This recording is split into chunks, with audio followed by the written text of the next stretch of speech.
Ahead, set back a little from the green, you catch sight of the wainwright's workshop, a low timber-framed building whose plaster infill has mellowed to the color of wheat after harvest. Its roof is of long straw thatch, combed smooth and trimmed neatly at the eaves, and a simple lean-to at the side shelters lengths of timber stacked in orderly rows. The workshop door faces the lane, a heavy oak door split horizontally into two leaves, the top half now closed, the bottom half shut tight. You pause near the old stone mounting block outside the smithy next door, and as you stand there, the morning light begins its slow shift, from grey to silver, touching the ridge of the roof and deepening the shadows under the eaves.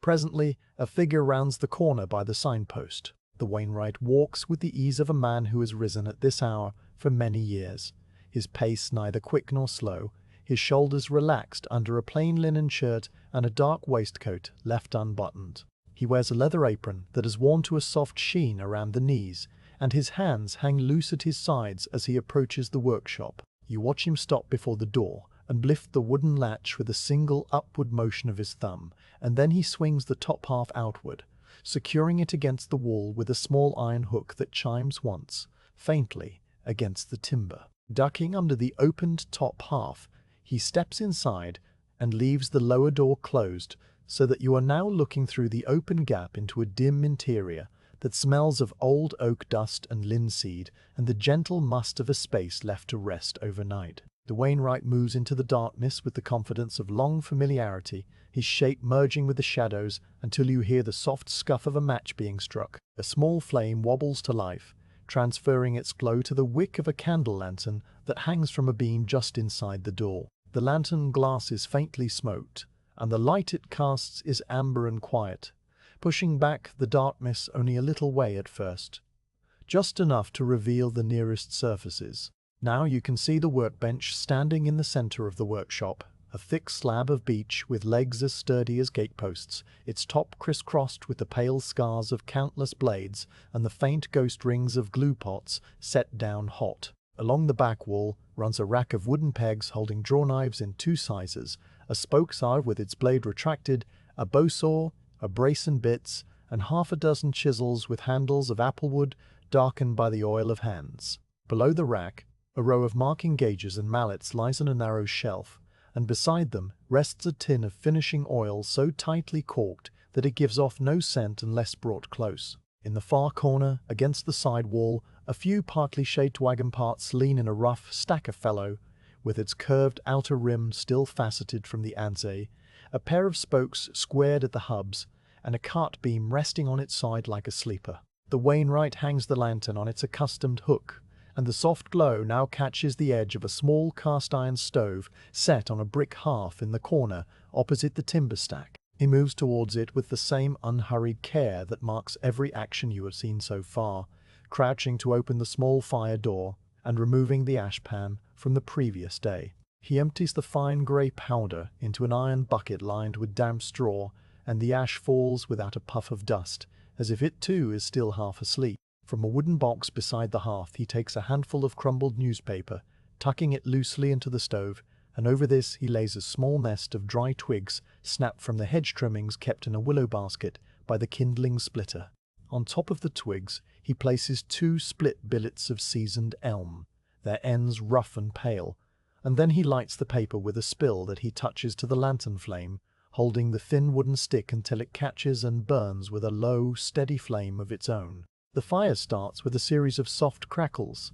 and the wainwright closes the stove door just enough to leave a crack for the draught, adjusting the damper in the chimney pipe with a turn of a small iron key. Within a few minutes, the stove begins to radiate a gentle warmth that takes the edge off the chill you can still feel seeping through the open top half of the door. The wainwright straightens up and brushes a fleck of bark from his apron, then stands for a moment, looking at the way the daylight is now beginning to compete with the lantern, the silver of the sky having thinned to a faint pearl. As the minutes pass, the workshop brightens by increments so small that you cannot point to the exact moment when shadow becomes half light. A shaft of sun, still low and carrying the slight golden tint of early day, angles through the open top of the door and falls across the bench top in a long parallelogram of light that catches the edge of the beech and makes the scar marks gleam. Within this shaft, the air reveals itself, for dust motes suspended in the calm of the workshop drift and turn with a motion so slow that they seem to be dancing in a medium thicker than air, their tiny particles swirling and rising, crossing and recrossing the column of light in patterns that no one could predict or trace. You notice that some of the dust is fine wood powder, so light that it floats almost indefinitely, while other specks are probably fibers from the thatch or the wool of the wainwright's clothing, and all of them move together without collision, a silent congregation of the invisible. Beyond the door, the birds have now begun their morning calls. A robin sings from the top of the hedgerow, its notes a repetitive liquid drop of sound that seems to ask a question and then answer it in the same breath. Sparrows chirp from the eaves of the workshop, and somewhere further down the lane a wood pigeon delivers its 5-note coo, unhurried and comforting. The wainwright pauses to listen just as you do, his head tilted slightly, before returning his attention to the interior of the room. He checks the stove once more, opens the door fully, and adds a slightly larger log, one that has a patch of bark still attached, and the bark begins to curl and darken in the heat, releasing a faint wisp of sweet-smelling steam before it catches, and the fire settles into a steady, breathing murmur. Now the wainwright approaches the bench and runs the flat of his right hand across its surface, not testing it for smoothness but simply clearing away the few specks of stray ash that have drifted across from the stove. He moves to the side wall and takes down a folded piece of linen from a peg, a rag washed so many times that its original color has long since surrendered to a soft gray.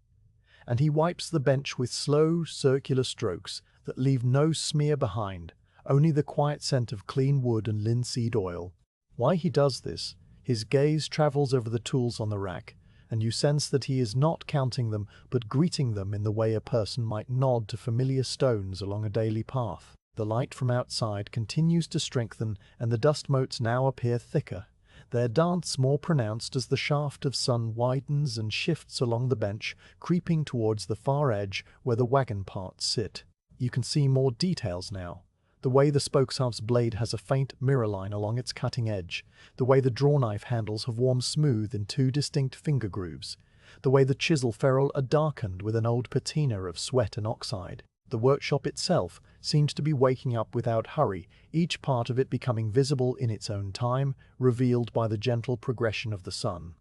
The wainwright finishes wiping the bench and folds the rag once, twice, and lays it across the corner of the tool shelf. He turns then to face the central beam that runs across the ceiling, a massive timber of oak that bears the marks of the adze that shaped it decades before this day. Pinned to this beam with a small iron tack is a scrap of paper that flutters faintly in the air, stirred by the opening of the door.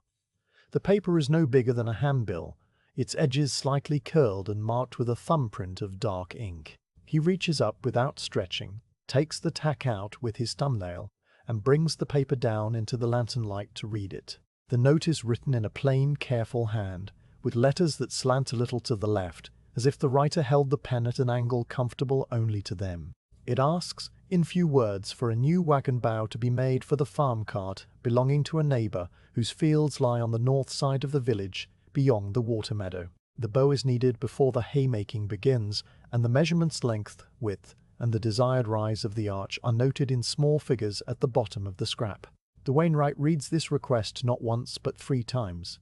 though nothing in his expression suggests hurry or concern. It is simply the way he takes in information, allowing it to settle into his mind as gradually as the dust settles on the broad windowsill that runs along one wall. He folds the scrap once and tucks it into the pocket of his waistcoat, then turns his eyes back to the stack of wagon parts in the corner. His look is quiet and assessing, and you see him mentally select and reject several pieces before he even moves, for he knows the quality and dimension of every timber in the workshop and the yard beyond. The stove murmurs on. The robin outside adjusts its position on the hedgerow, and the shaft of sun now reaches almost to the base of the timber stack, catching the pale end grain of a long ash limb that rests there, half hidden.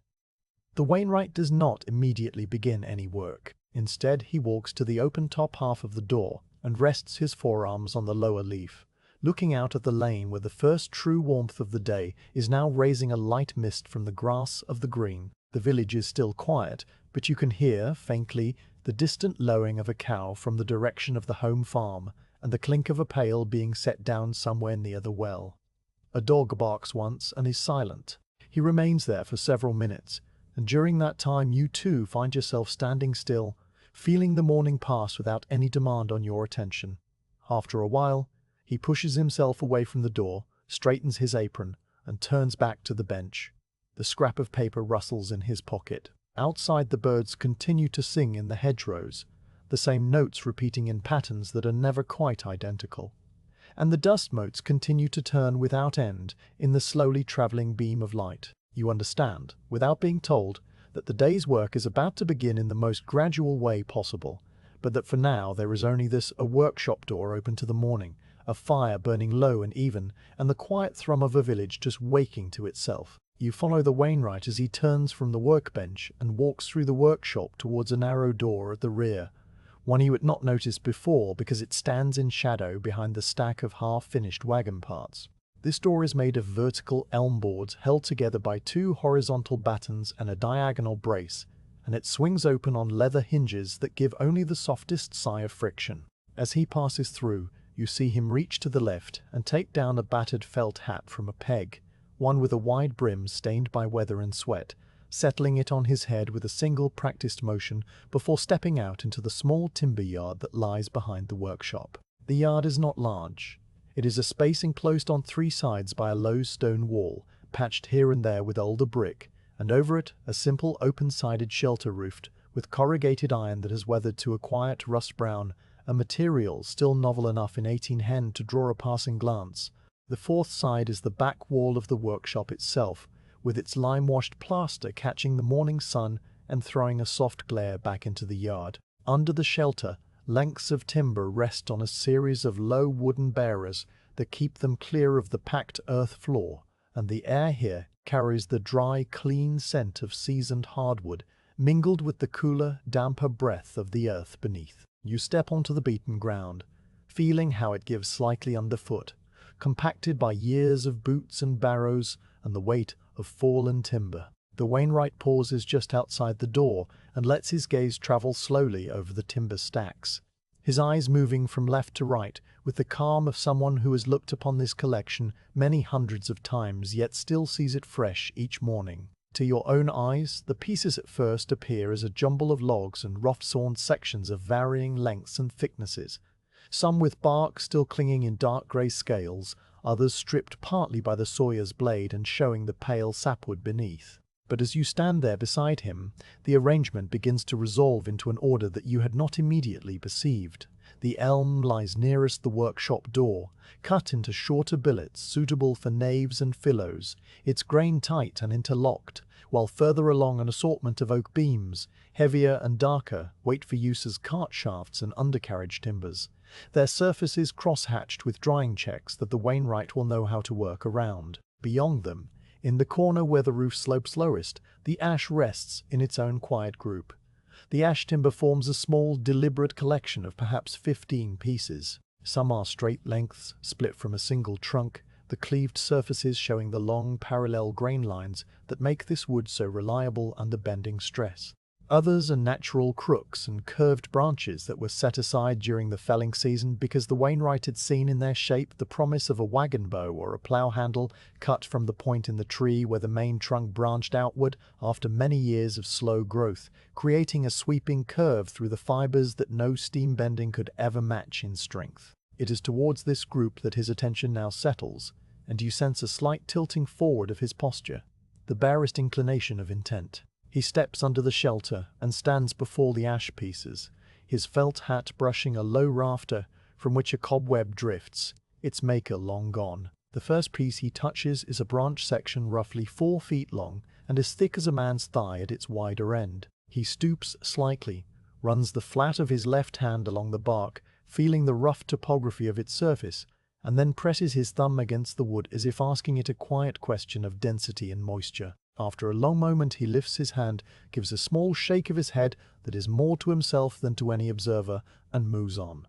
There is no disappointment in the gesture, only the slow sifting of options, the patient elimination of what is not quite right. The second piece is a longer section of trunk that has been halved along its length, showing the pale heartwood and the darker narrow bands of latewood that make up each annual ring. The curve here is gentle, almost a straight line that dips a little in the middle like a longbow unstrung. He turns this piece over with a grunt of effort because it is heavier than it looks, and examines the opposite face where a large knot has been cut through, its oval shape a dark interruption in the flow of the grain. A wagon bow must carry the weight of the canvas tilt and endure the jolting of uneven lanes, and a knot in the wrong place, especially near the apex of the arch where the stress concentrates, could lead over time to a crack that would leave a farmer stranded far from home. The wainwright taps the knot once with a knuckle, then moves his hand along the grain lines on either side, watching how they part and flow around the obstruction like water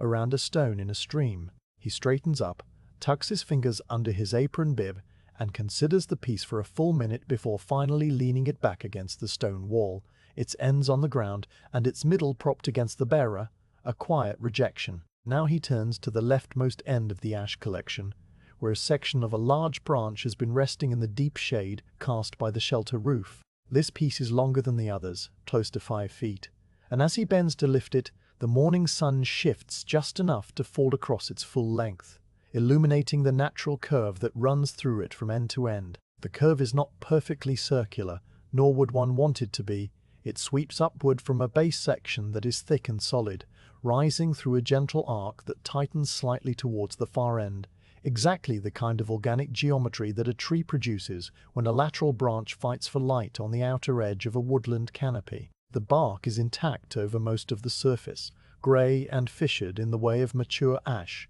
with patches of pale green lichen that have grown so slowly that their presence speaks of years spent in this quiet yard, seasoning in the shade. The wainwright lifts the piece using both hands, one under the heavier butt and one supporting the middle, and he carries it out from under the shelter into the full daylight of the yard, where he sets it down gently across 2 low trestles that stand against the stone wall, their top edges hollowed from use. He steps back to look at the piece from a short distance, and you do the same. The sun now warms the bark, and the moisture in the outermost layer, what little remains after the seasoning months, begins to lift in a barely visible shimmer, carrying with it the faint sweetness of the wood's remaining sap. A small beetle, disturbed from a crevice, uncurls and walks a slow path across the bark before dropping to the earth and vanishing among the loose chippings underfoot.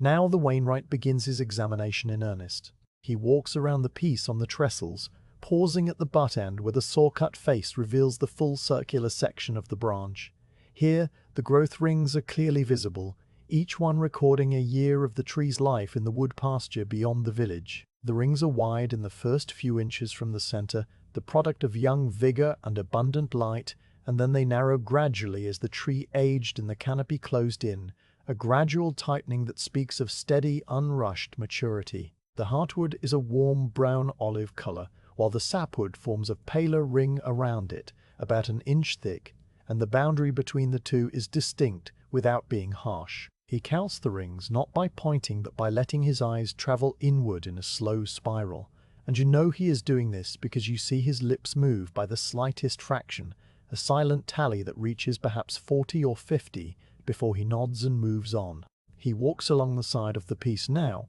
running the flat of his palm along the curve, feeling through the bark for any irregularity that might indicate a hidden defect. His hand moves with a steady, even pressure, pausing once where a small branchlet had once emerged and had been trimmed flush years ago, leaving a circular scar now grown over and smooth. He rubs the spot with his thumb, feels the slight localized swelling that surrounds it, and apparently finds it acceptable because his hand continues its passage without lingering. Near the apex of the curve, where the outer fibers would be in tension when the bow is set in the wagon, he stops and applies more pressure with the heel of his hand, feeling for any softness or sponginess that would indicate incipient decay. The wood offers firm resistance, solid and springy, and he lets out a breath you had not noticed he was holding. The underside of the piece receives the same careful attention. He rolls the timber over on the trestles, the bark crackling softly as it takes the weight in a new position, and then he repeats the palm traveling gesture, this time along the inner curve where the wagon bow will face the wheel. Here the grain lines are compressed by the natural growth, and the fibers are denser, so that the bark clings tighter and the surface under his hand feels almost polished by the pressure of decades of growth against the main trunk it sprang from. There is a long, shallow ridge running near the center, a rib of reaction wood. This is the tree's own reinforcement, laid down in response to the constant pull of gravity on a horizontal limb, and to the wainwright it is a sign that this piece will hold its shape well under load, resisting the tendency to sag that a lesser piece of timber might display over years of service. He straightens up and rests both hands on the lower part of his back, arching slightly in a stretch that loosens the muscles after bending. A wren flits into the yard and perches on the edge of the stone wall, its tail cocked upright as it surveys the space, and for a few moments the only sound is the distant caw of rooks from the elms beyond the village, and the faint, rhythmic scrape of a whetstone from the smithy next door. The wainwright seems in no hurry to disturb this quiet. He stands looking at the ash piece from a slight distance, his eyes half closed, as if imagining the finished bow already resident within the wood, waiting to be released by the edge of a drawknife. You recall that the master carpenters of an earlier age often spoke of the form being already in the timber, and that the craftsman's task was simply to remove what was not needed, and as you watch the wainwright in the sunlight, you understand that this is precisely what he is doing now, seeing not the rough, bark-covered limb, but the smooth arc of the finished wagon bow. After a long pause, he steps forward again and takes from his apron pocket a short length of waxed cord, the kind used for marking curves. He stretches this cord along the outside of the natural sweep, anchoring one end at the base of the future tenon area with his thumb, and then follows the outer face with the cord held taut, allowing it to describe the curve in the air before pressing it down at intervals to note the line it would take if the wood were to be dressed fair. The cord falls into a path that is pleasingly smooth, without any sudden dips or rises, and when he releases it and lets it snap back into his palm with a soft clap, there is a quiet satisfaction in the gesture, a settling of the matter within his own mind. He then takes a folding rule from his waistcoat pocket, a 2-foot rule of boxwood with brass hinges that has darkened to the color of strong tea at the edges from the constant touch of his hands. He opens it section by section and lays it along the piece, measuring the length, checking it against the figures he recalls from the note pinned to the workshop beam. The piece is longer than needed by a generous margin at both ends, which is exactly as it should be, for the tenons will be cut from the straight portions beyond the curve, and there must be enough timber to work with without constraint. He notes the width at the center of the arch, comparing it to the gauge of the wagon bow template that hangs in the dark of the workshop, and you see him mentally trim away the excess in his imagination, reducing the rough dimensions to the finished ones in a series of quiet calculations that require no paper, only the well-worn pathways of experience. The weight of the piece he assesses next, not by lifting it onto a scale, but by cradling it momentarily in both arms, feeling how it balances, how the density shifts along its length. A well-seasoned piece of ash of this size should be heavy with the memory of its growing, but not so heavy that it indicates trapped moisture still lurking in the heart. And as he sets it back onto the trestles with a controlled, easy motion, you can tell that the weight feels right to him, a familiar heft that promises stability without brittleness. Finally, he takes a small drawknife from the tool belt he had placed on a hook by the doorway. He must have fetched it while you were distracted by the wren. And he uses the very tip of the blade to scrape away a tiny patch of bark near the butt end, no larger than a thumbnail. The bark lifts easily, revealing the creamy white of the sapwood underneath, and he bends close to inspect the grain lines as they emerge from beneath the cambium layer. The lines are straight and continuous, running parallel to the sweep of the curve without wandering, and the color of the wood is uniform, without dark streaks or small pinprick holes that would suggest the presence of woodworm. Satisfied, he presses the scrap of bark back into place with his thumb, a small act of protection against the drying of the exposed surface, and slides the drawknife back into its home.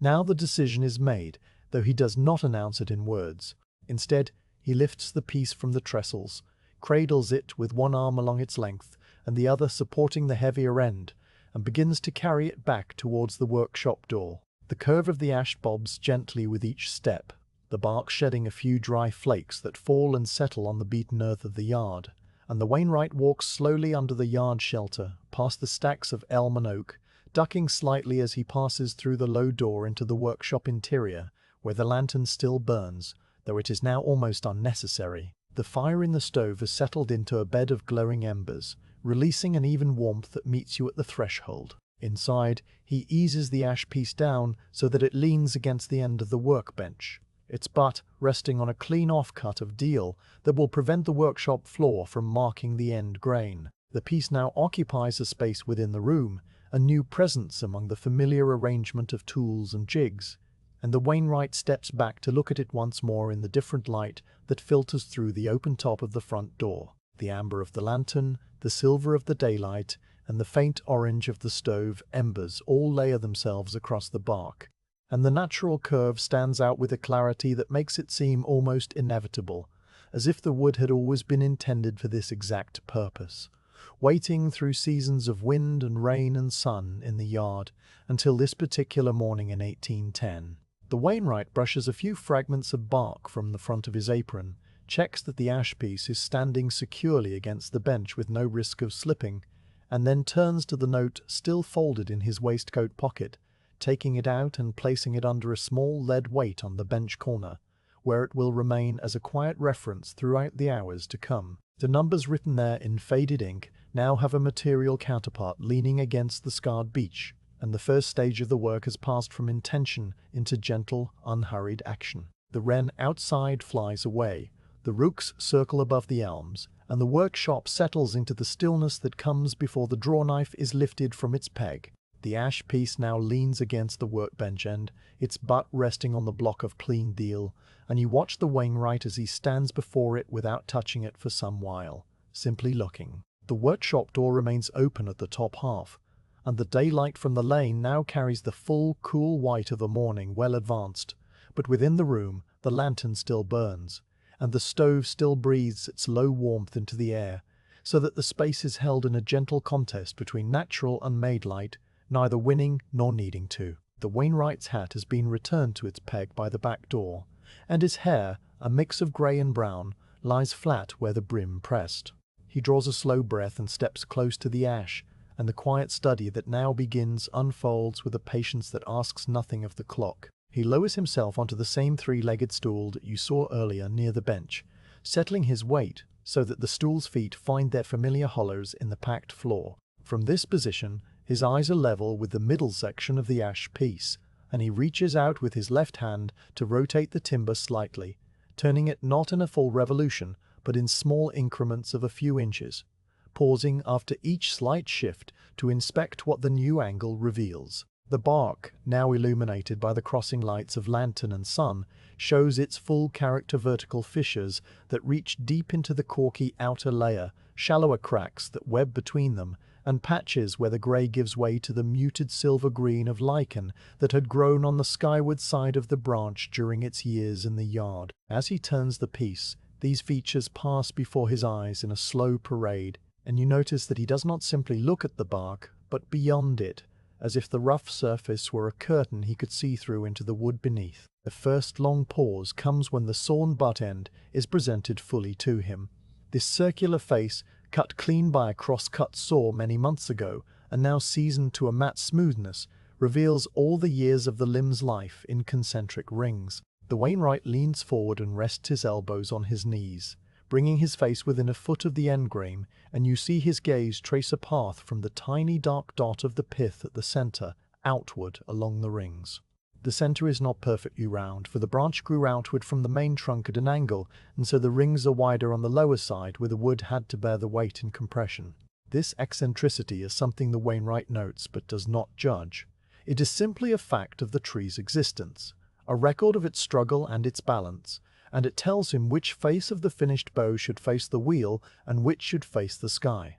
The rings themselves are a history written in layers. The first few circles surrounding the pith are broad, almost a full quarter of an inch across, their boundaries marked by faint lines of darker, denser late wood that the saw blade has sliced into a velvet texture. These early rings speak of the branch's first years, when it pushed out from the parent trunk with vigor, finding light and space in abundance before neighboring limbs filled in around it. As his eye travels outward, the rings begin to narrow, each annual increment shrinking by degrees until the outermost rings, just inside the pale sapwood, are no thicker than the edge of a visiting card. The transition is gradual, and the wainwright sees in it the story of the woodland canopy closing over, the branch settling into a long middle age of steady, unhurried thickening, which is exactly what gives the wood its even workability and uniform strength. There are no sudden jumps in ring width that would indicate a year of drought or storm damage, and this absence of disruption pleases him, though his face shows nothing beyond calm absorption. He lifts a finger and rests the pad against the end grain,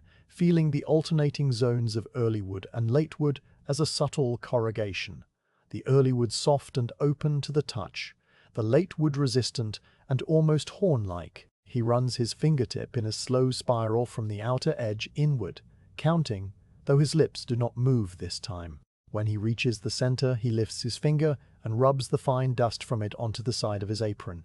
a small grey smear that joins many others. Next, he turns his attention to the transition between heartwood and sapwood, the boundary that forms a ring of color change about an inch in from the bark. The heartwood, occupying most of the cross-section, is a quiet olive-brown shot through with faint, darker streaks that follow the grain, and it gives off a faint, spicy scent when he leans close, a smell like dry leaves and distant wood smoke. The sapwood, by contrast, is a clean cream color with just the slightest hint of pink at the very outer edge. This sapwood is still living tissue in the tree, the pipework through which water rose from roots to leaves, and it remains slightly more porous and less durable than the heartwood. The wainwright notes the thickness of the sapwood with a small nod. There is enough heartwood to form the core of the bow's arch, and enough sapwood to allow for the shaping of the outer faces without cutting into the darker, stronger interior.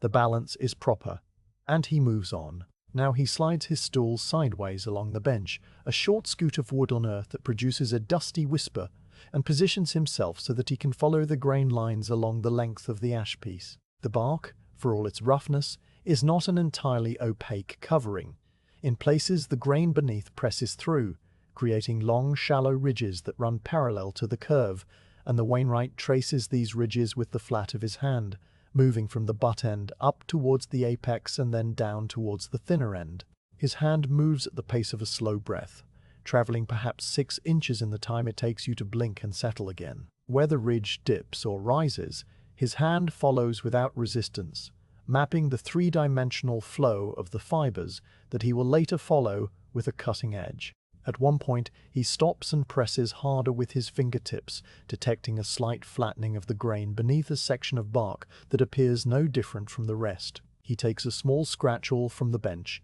a tool with a round wooden handle and a sharp point, and inserts the tip into a bark fissure, gently prying outward to lift a flake of the outer layer without cutting into the wood. The bark comes away with a dry snap, and underneath the inner bark, the smooth, pale green of the cambium layer is visible, and below that, the first hint of the true wood surface. He peers into the small opening and sees that the grain lines are straight and continuous,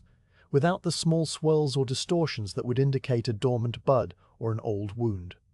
Satisfied, he presses the bark flake back down, and it stays because the natural curl still holds. He moves further along the piece, his hand now tracing the inner curve, the side that grew against the main trunk. Here the grain is compressed into a denser arrangement, the annual rings crowded together as they float around the underside of the branch, and the wainwright spends a long time feeling this compression zone, closing his eyes at one point, so that his sense of touch can work without the distraction of sight. You see his thumb stroking back and forth across the same small area, a section near the midpoint of the curve, and then he opens his eyes and reaches for a small marking knife that sits in a shallow tray on the bench, its blade bright with use, and its handle wrapped in wax twine. Before making any mark, he picks up the folding rule again and measures along the length from the butt end, finding the precise center of the overall piece. He marks this point with a light scratch on the bark, a line no longer than a fingernail clipping. Then he measures the distance from this center to each end, comparing the 2 halves of the natural curve, and notes that one half rises a little more steeply than the other, a slight asymmetry that will be refined during the shaping, but which he will respect as the tree's own geometry. He measures the thickness from the outer curve to the inner curve at several points, calling the figures under his breath 3 1/4, 3 1/2, 3 5/8. And you see that the thickest point lies just below the center mark, exactly where the bow will take the greatest load of the canvas tilt when rain gathers on its surface. He sets the rule aside and picks up a short length of straight-grain pine that has been planed true on two faces, a winding stick used for detecting twist. He lays this across the outer curve at a point near the center and sights along its edge, looking for daylight between the stick and the bark. The small unevenness of the rough bark makes this a subtle exercise, but he rocks the stick gently and finds that the general plane of the outer surface runs true, without the pronounced wind that would force him to remove more wood than desirable from one side. He repeats this at several points along the length, and each time the stick settles without a significant gap, the wood's natural growth having kept a commendable straightness despite its curve. The inner curve receives the same attention, and here the work is a little more delicate, because the compressed grain has created a series of fine ridges and shallow valleys that undulate along the length. The wainwright runs the winding stick along the inner face, noting where it bridges across the hollows and where it rocks on the ridges. These variations are tiny as 1/16 of an inch at most, but they are the map that will guide the first passes of the drawknife and the spokes of equo, telling him where the blade must bite deeper and where it must skim. He records these observations not on paper, but in the way his eyes linger, the way his fingers return to the same spots and press. He returns to the butt end and now studies the end grain again, but this time with a more focused purpose, to locate the line of the medullary rays, the radial ribbons of cells that run from the pith outward towards the bark like invisible spokes. In ash, these rays are not as prominent as in oak, but they are there and they influence how the wood will split and how the surface will reflect light after finishing. By tilting the end grain towards the lantern, he catches the faint shimmer of the rays as lighter streaks crossing the growth rings at right angles, and he notes their orientation relative to the curve he intends to create. He will want the rays to run as close to perpendicular to the outer face as possible, for this arrangement yields the most stable surface and the least tendency to check as the wood continues to season in the wagon's frame. Now comes the longest stillness of the examination. The wainwright sits back on his stool and folds his hands in his lap, simply looking at the ash piece from a distance of several feet. His eyes move along the sweep of the curve, and you sense that he is not so much studying the wood now as seeing the finished bow complete within it. The lantern flame flickers once, because a small moth has circled too close, and then it steadies. The stove gives a soft clink as a piece of elm settles into the embers. Outside, a cart passes along the lane, its wheels crunching on the loose stones at the edge of the green, and the sound fades without the wainwright turning his head. You stand near the open door, and the piece of the workshop folds around you like a blanket that has been warmed by the sun. After this pause, the wainwright rises from the stool, not abruptly, but with the same gradual unfolding of limbs that has marked every movement since you first saw him lift the door latch. He goes to the small tool tray on the bench and selects a pencil of soft graphite, one that has been sharpened to a blunt point with a knife. He returns to the ash piece and, using his left forefinger as a guide, begins to draw a series of faint lines on the bark, following the ridge that marks the highest point of the natural curve on the outer face. The line is wobbly because the bark is uneven, but it serves as a reference, a center line that will help him balance the shaping of the two sides. He draws a similar line on the inner face, less certain here because the compression ridges make a single continuous ridge hard to trace, but he does his best, stopping often to blow away the graphite dust that gathers. He then marks the location of the future tenons, measuring in from each end a distance that matches the depth of the mortises in the wagon side rails, which he knows by heart. These marks are two parallel lines drawn across the bark at each end, and between them the wood will remain square sectioned, while the section between will be shaved to the arched profile. He checks these marks against the figures on the scrap of paper still held under the lead weight, and you notice that he does not need to hold the rule to the paper. The numbers are already in him. The final mark he makes is the one he delayed, the small cross scratched with the knife point at the center of the inner curve, precisely where the arch reaches its apex, and where the strength of the finished bow will be most tested. He makes this mark with particular care, using the rule to measure the midpoint along the curve as faithfully as the rough surface allows,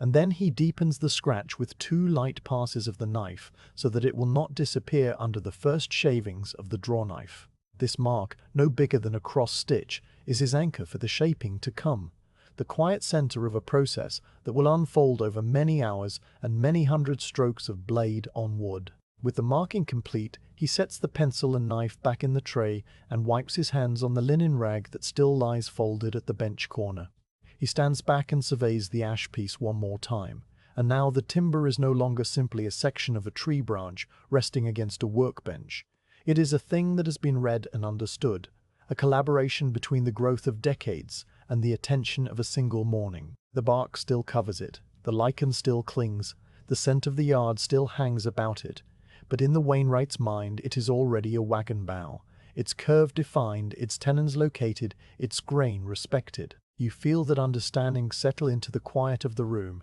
as palpable as the warmth from the stove or the weight of the beach bench. The wainwright turns away from the ash piece and walks to the front door, leaning his shoulder against the frame and looking out at the lane, where the last of the morning mist has burned away, and the green is now empty, save for a single hen pecking at the base of the mounting block. He stays there for a moment, and then he returns to the workshop, his eyes moving to the drawknife on its peg.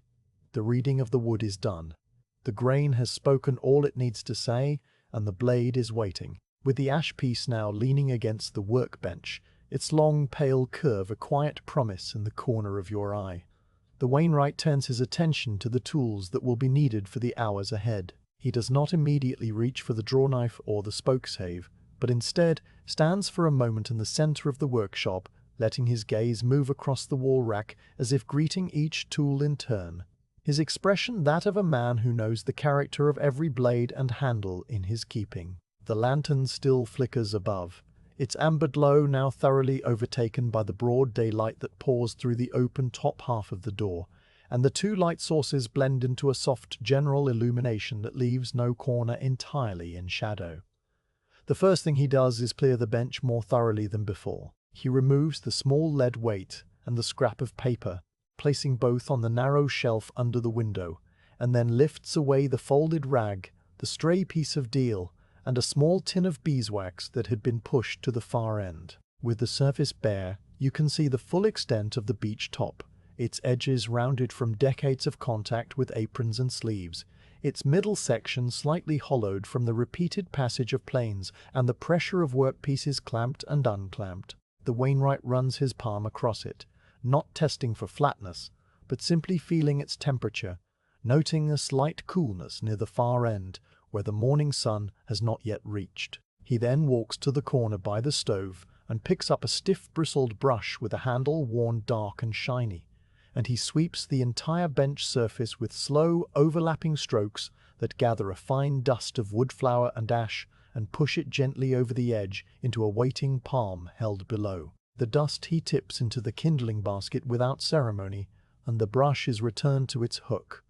Now he approaches the tool rack. The drawknife that he will need first hangs on the middle peg, its blade a slender crescent of steel about 10 inches wide, with two turned wooden handles set at right angles to the cutting edge. He lifts it down, holding it not by the blade but by the tangs where the steel meets the wood, and carries it to the low stool beside the grinding stone. The grinding stone itself is a wheel of fine grey sandstone, perhaps 14 inches across, mounted on a wooden axle that runs through a trough of water, and beneath it a foot treadle connects to the axle by a simple iron crank. The wainwright settles onto the stool and tests the treadle with his right foot, pressing down and letting it rise in a slow, even rhythm that sets the stone spinning with a soft, wet whisper. He drips a little more water onto the stone from a small tin can that hangs on a wire loop, the water beading and running across the spinning surface in a thin, glittering film. And then he places the drawknife bevel against the stone with the blade facing away from him,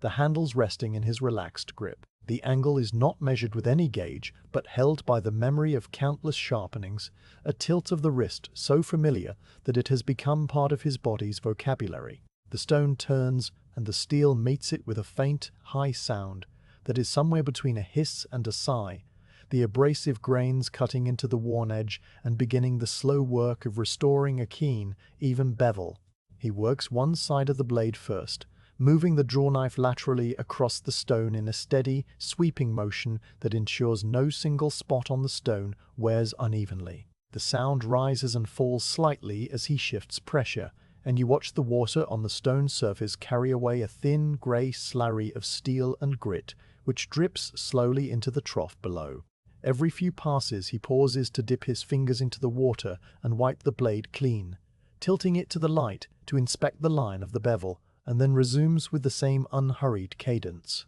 The treadle squeaks once, a small sound that he silences by touching a drop of tallow to the axle bracket from a small pot kept on the windowsill, and after that there is only the rhythmic swish of stone and steel and water. After the first side has been worked to his satisfaction, he rotates the drawknife in his hands and addresses the other bevel with the same patient repetition. The blade is a symmetrical V-grind, and he checks the evenness of the two sides by holding the edge up against a dark corner of the workshop wall, where the faintest glint of light along the very tip tells him whether any part remains dull. A tiny bright line still shows near the leftmost curve of the blade, so he returns it to the stone and makes a dozen more sweeping passes, the pressure so light now that the sound of the grind is barely audible above the soft rumble of the stone's rotation. When he checks again, the edge appears as a uniform dark line, the two bevels meeting in a geometry so fine that it almost vanishes from sight.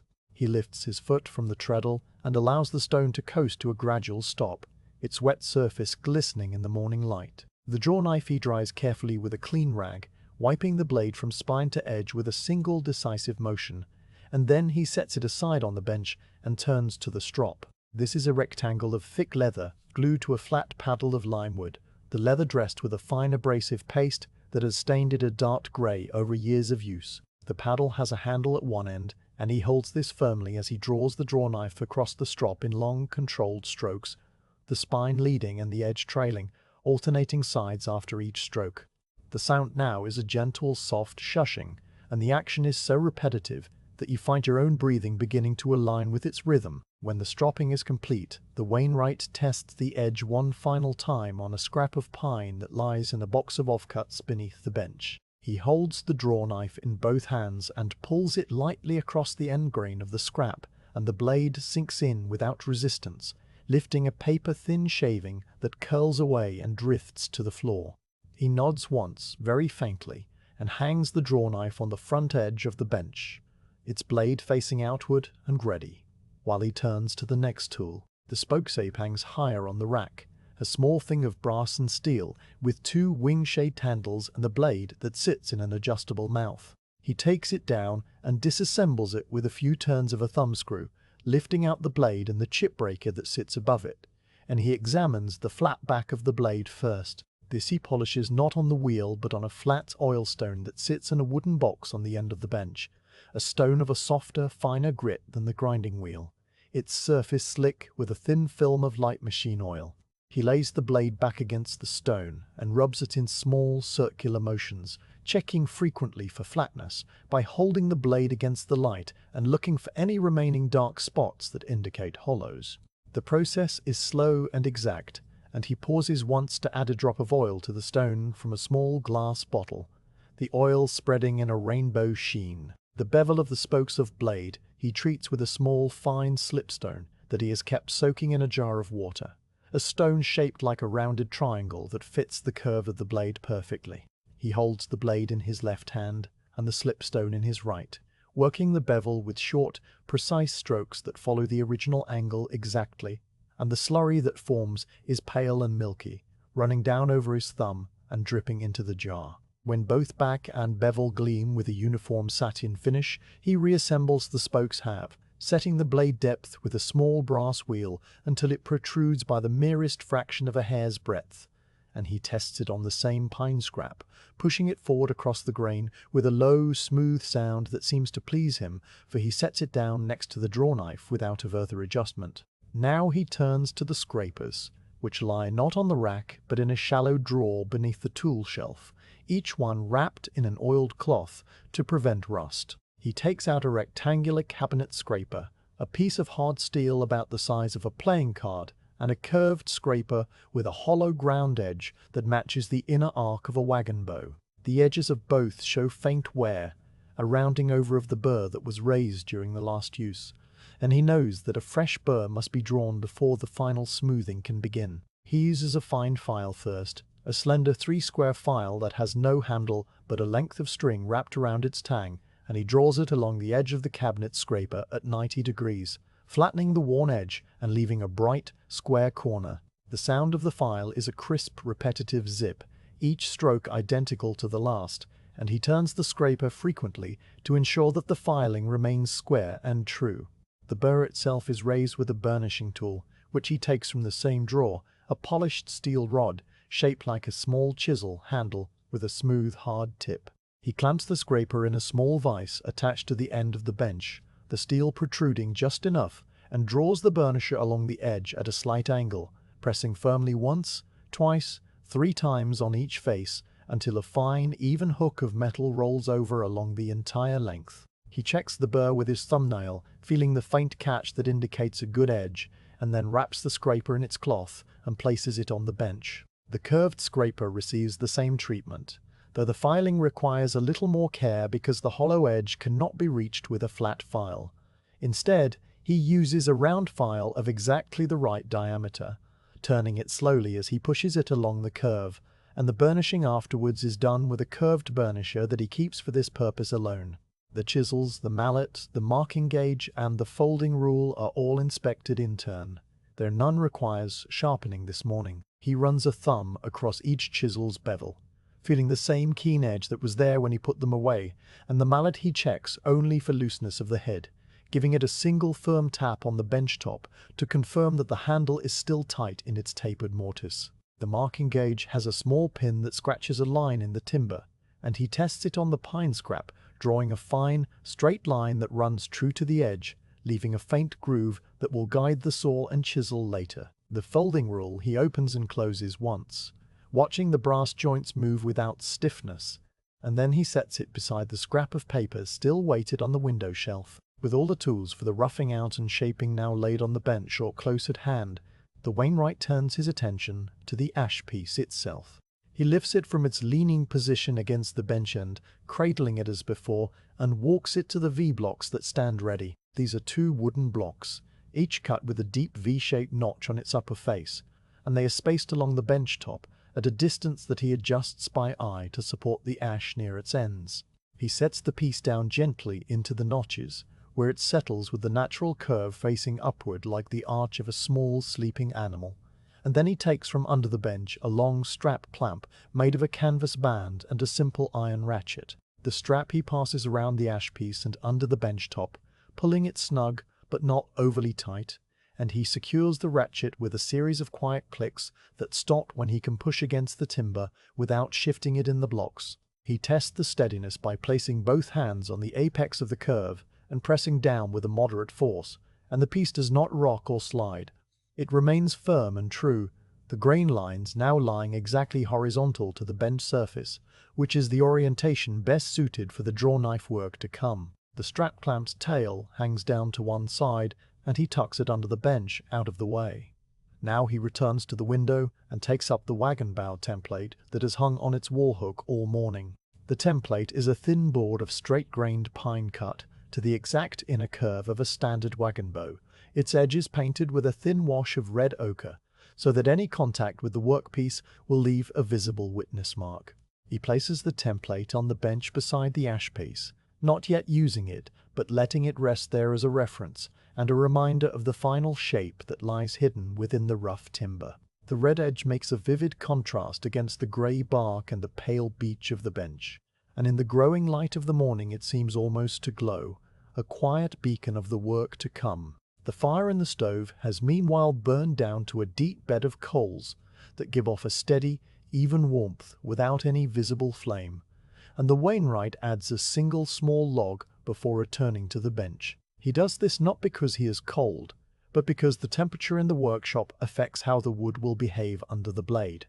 A warm, dry atmosphere helps the ash fibers cut cleanly without tearing, and the gentle heat will prevent any residual moisture in the outermost layers from making the surface gummy or resistant. The log catches with a soft warmth, and the new flame flickers once before settling into a calm and smokeless orange. The workshop is now fully prepared. The ash piece rests securely in its blocks. The draw knife and spokes have weight at arm's reach. The scrapers lie wrapped and ready. The template rests against the bench, and the sounds of the morning village have faded to a distant murmur that includes the clop of a slow horse on the lane and the occasional voice calling across a farmyard. The wainwright stands at the bench, his hands holding the edge of the beech top, and he looks at the ash piece with the same steady, unhurried attention that he gave to the timber in the yard, as though he is once again asking the wood a silent question and waiting for the answer to form in his own mind. After a moment he unbuttons his cuffs and rolls his sleeves once, twice, to just below the elbow, and he loosens the strings of his apron so that the bib sits flat against his chest without binding. He runs his fingers once more along the back of the drawknife blade where it rests on the bench, not testing the sharpness this time, but simply grounding himself in the feel of the tool, the cool smoothness of the steel, and the warmth of the wooden handles that have molded themselves to the grip of his hands over many years. The day outside is now fully bright, and the shaft of sun that earlier fell across the bench has travelled further, leaving the ash piece in a softer, more diffused light that is perfect for the work of shaving and shaping, a light that casts no harsh shadows and allows the eye to follow the grain lines without distraction. You watch him pick up the drawknife with both hands, his fingers wrapping around the handles in a grip that is firm but not tight, the blade angled so that the flat side faces the wood. He steps closer to the bench, positions the blade near the butt end of the ash piece, and pauses. The pause stretches on for several seconds, and in that small space of time the entire workshop seems to hold its breath. The fire murmuring low, the dust motes slowing in their endless dance, the bird song from outside receding to a soft and distant wash. It is the pause before the first shaving falls, the quiet gathering of attention that marks the boundary between preparation and action, and as you stand there in the doorway, you feel the weight of it settle onto your own shoulders. A gentle heaviness that is not weariness, but the slow, calming gravity of a single task about to begin. Now the drawknife comes down from its peg, and the morning takes a new, quiet turn. The wainwright has already prepared the bench and sharpened the tools during an interval you did not witness. A quiet half-hour while the stove warmed the room fully, and the kettle on its small trivet gave a single low whistle before being set aside. The ash piece still leans against the bench end, its bark mapped with the faint center line and the cross at the apex, and now he lifts the timber across both arms and lays it gently onto the V-blocks, settling it so that the outer curve faces upward and the inner curve rests snug against the padded wooden jaws. The whole length supported in the exact attitude of a patient animal awaiting care. He tightens the strap clamp with a few turns of the wooden handle until the timber cannot shift, and then he stands back and flexes his fingers once, twice, before taking up the drawknife. The drawknife is not a large tool, but it has presence. Its blade is a bar of steel, curved in a shallow arc, the cutting bevel on the underside, and from each end a turned handle of beechwood extends outward, like the arms of a quiet embrace. The handles have grown dark from the oils of skin, darker in the valleys where the fingers have pressed most often, and the steel shows a grey bloom from years of contact with green wood and air. He holds it with both hands, palms facing inward, thumbs riding lightly along the top edge of the blade, and he approaches the ash piece, not from the center, but from the butt end, where the bark is thickest and the work will begin at its most forgiving. He sets the blade against the bark about 6 inches from the end, angling it so that the bevel lifts the cut slightly, and then he draws the knife towards his chest in a single steady stroke. The blade enters the bark with a sound like a boot stepping onto dry leaves, a crisp and immediate crinkle that travels only as far as the workshop walls. A ribbon of bark separates from the wood beneath,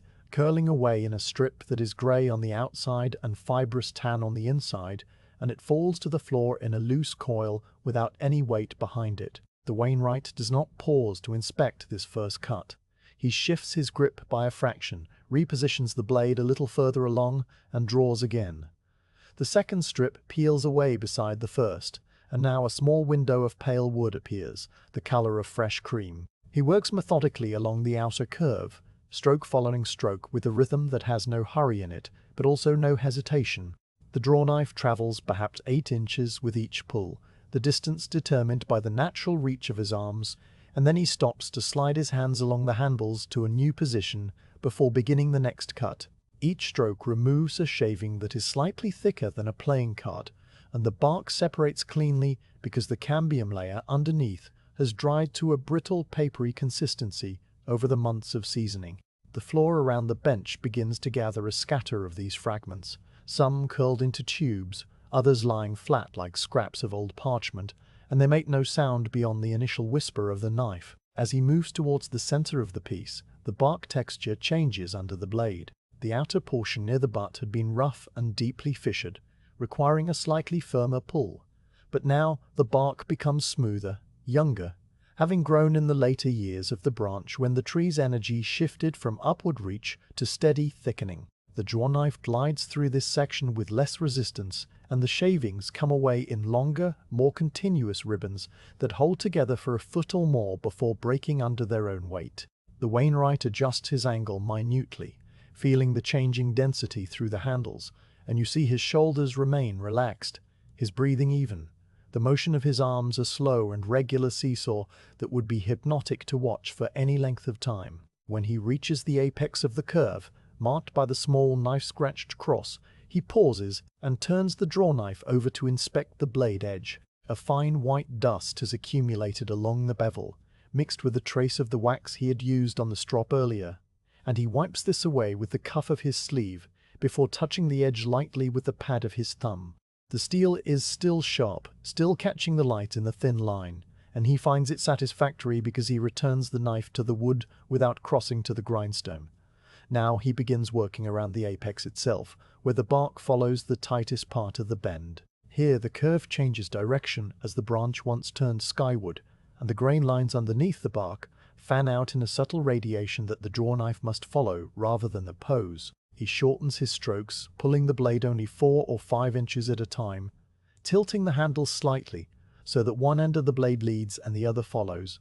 a technique that allows the cut to track the changing angle of the fibers. The shavings here are thinner, almost translucent, because he is feeling his way through the transition zone and does not want to tear the grain by cutting against its flow. The bark comes away in small, irregular flakes instead of long ribbons, and he lets them fall where they will, building a small drift of grey and tan around the base of the V-blocks. Once past the apex, the curve begins its descent towards the thinner end of the branch, and the drawknife strokes lengthen again. The bark on this side is a little thinner than on the butt end, having grown on the portion of the branch that angled upward towards the light, and therefore experienced less thickening pressure from gravity. The blade peels it away with a softer sound, a susurration rather than a crisp crinkle, and the pale wood underneath emerges with a faint pink flush that comes from the sapwood being so close to the surface. The wainwright works down this length in the same steady rhythm, and within a span of time that is not measured by any clock in the room,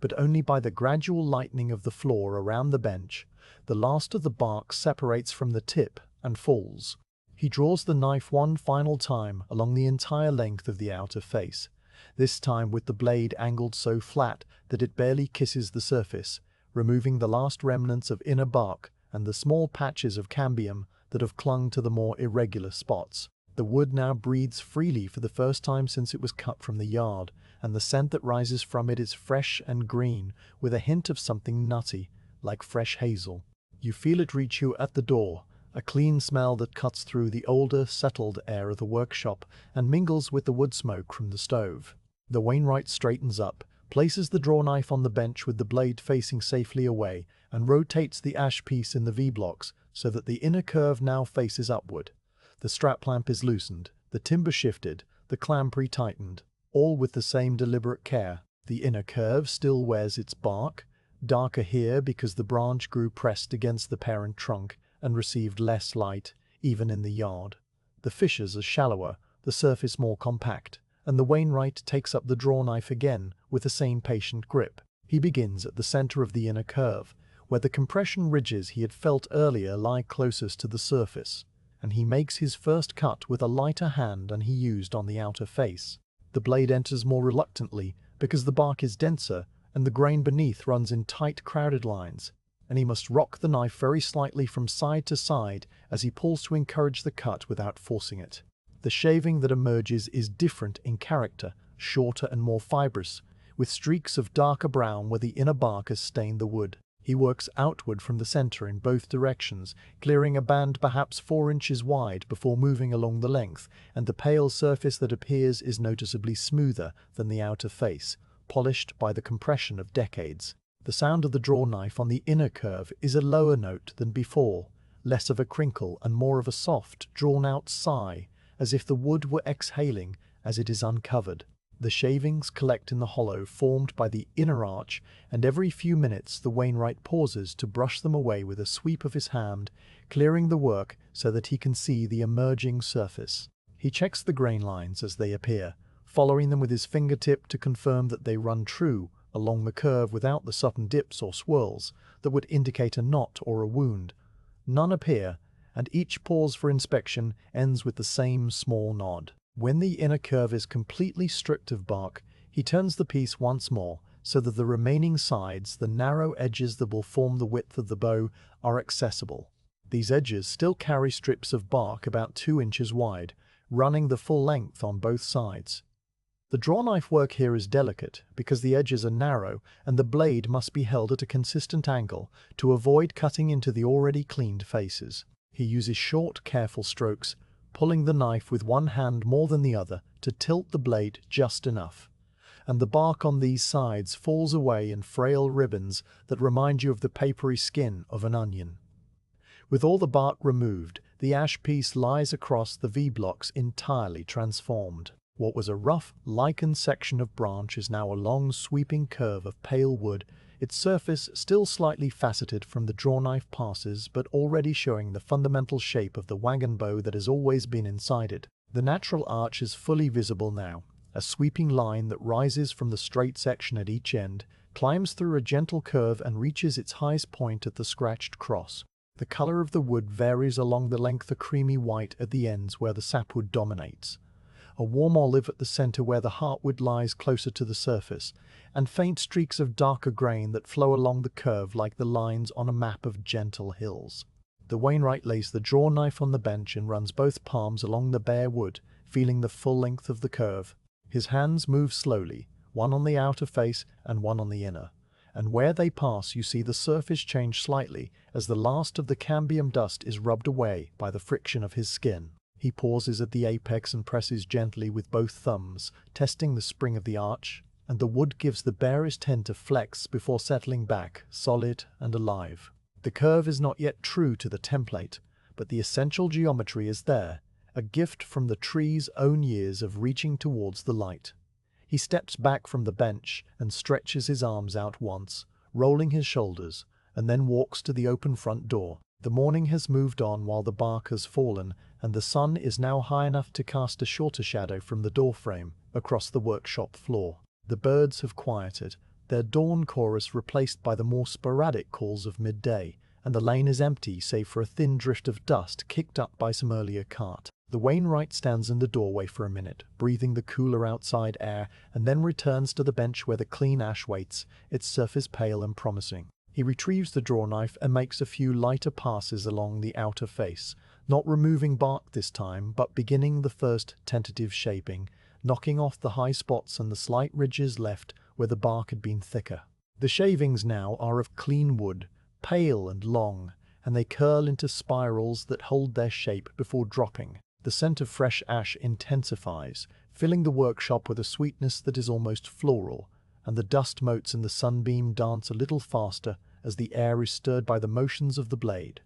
The form of the wagon bow is no longer hidden. It is there in the pale curve, resting on the V-blocks, and the rest of the day's work will be only the gradual refinement of what the branch has already given. With the ash piece now bare of bark and its pale sapwood glowing in the soft workshop light, the wainwright pauses to brush a few clinging shreds of inner bark from his apron, and then he steps closer to the bench, settling his weight equally on both feet. The drawknife rests in his hands, its curved blade catching a sliver of lantern gleam along the bevel, and he stands for a long moment looking at the wood as though seeing it for the first time, though every inch of its surface is now familiar to him from the hours of peeling that have just ended. The natural sweep of the branch is now fully visible, a long, gentle arc that rises from the thicker butt end to a subtle crown and then tapers towards the far end,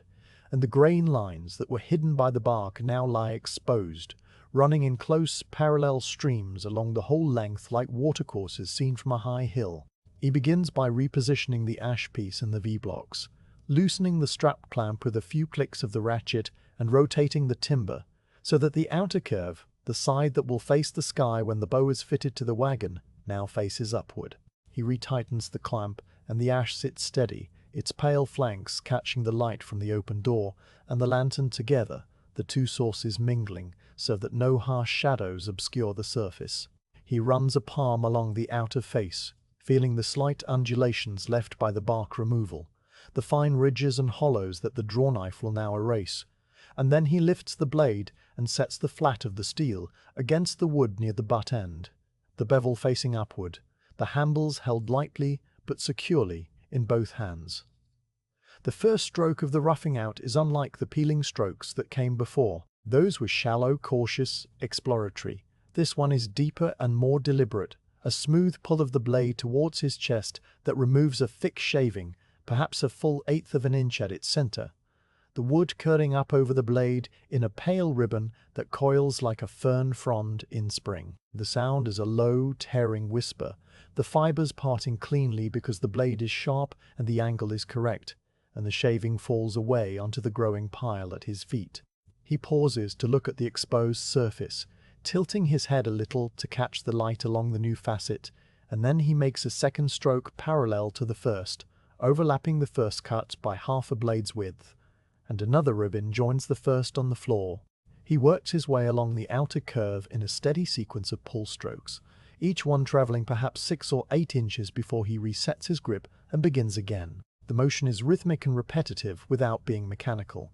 There is a slight variation in the depth of each cut, in the pressure applied, in the way he tilts the handles to follow the subtle changes in the grain direction. Where the grain runs straight and true, he pulls with a long, uninterrupted motion that shears the wood as cleanly as a plane. Where the grain dips or rises slightly, he shortens his stroke and adjusts the angle by a degree or two, feeling the change through the handles before his eyes can register it. The ash yields easily under the keen edge, its fibers resilient but not tough, cutting with a kind of buttery smoothness that speaks of good seasoning and a tree that grew without stress. After a dozen strokes, he stops and reaches for the calipers that lie on the bench. A simple bow calipers of iron with a spring joint that opens when he presses the ends together. He applies the calipers to the section he has just worked, measuring the thickness at several points along the length, and compares the readings to the figures he holds in memory. The piece is still well above the finished dimension,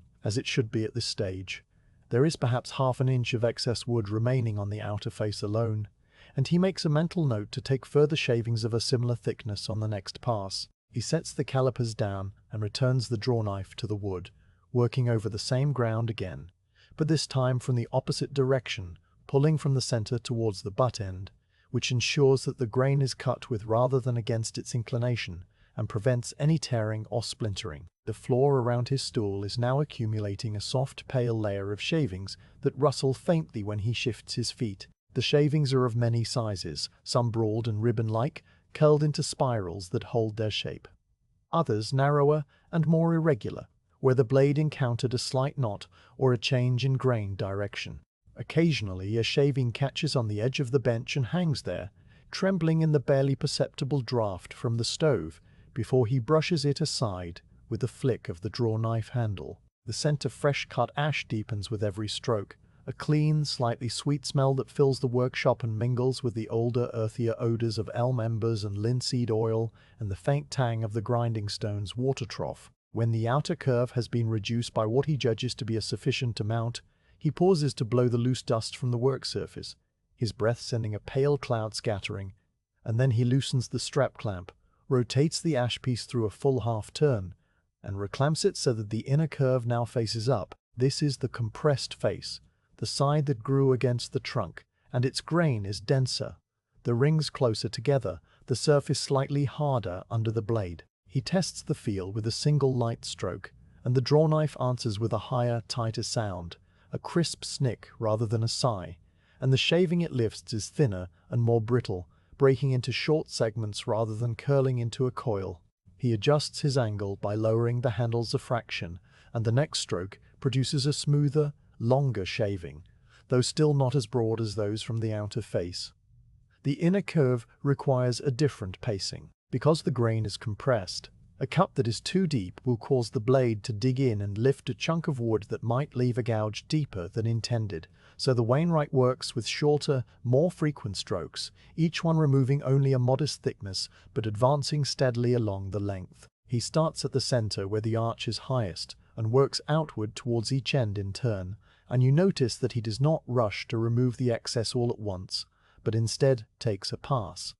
then rotates the piece back to the outer face for a few strokes, then returns to the inner face, so that the reduction proceeds in balance, the two sides approaching the final dimensions in a kind of harmony that prevents the wood from warping or shifting under uneven stress. The minutes pass in this quiet alternation, and the ash piece gradually slims, its rough, faceted surface beginning to smooth under the repeated passage of the blade. The wainwright's movements settle into a rhythm that is almost hypnotic to watch. The two-handed pull, the pause to inspect, the slight adjustment of grip, the next pull, the fall of the shaving, the brush of the hand across the wood to clear the dust. He does not speak, and there is no need for speech. The tools and the timber carry on a quiet conversation of their own, the drawknife asking and the wood answering with every stroke, and the wainwright listens with his hands, reading the replies through the vibration in the handles and the resistance under the bevel. At intervals, he retrieves the template from its resting place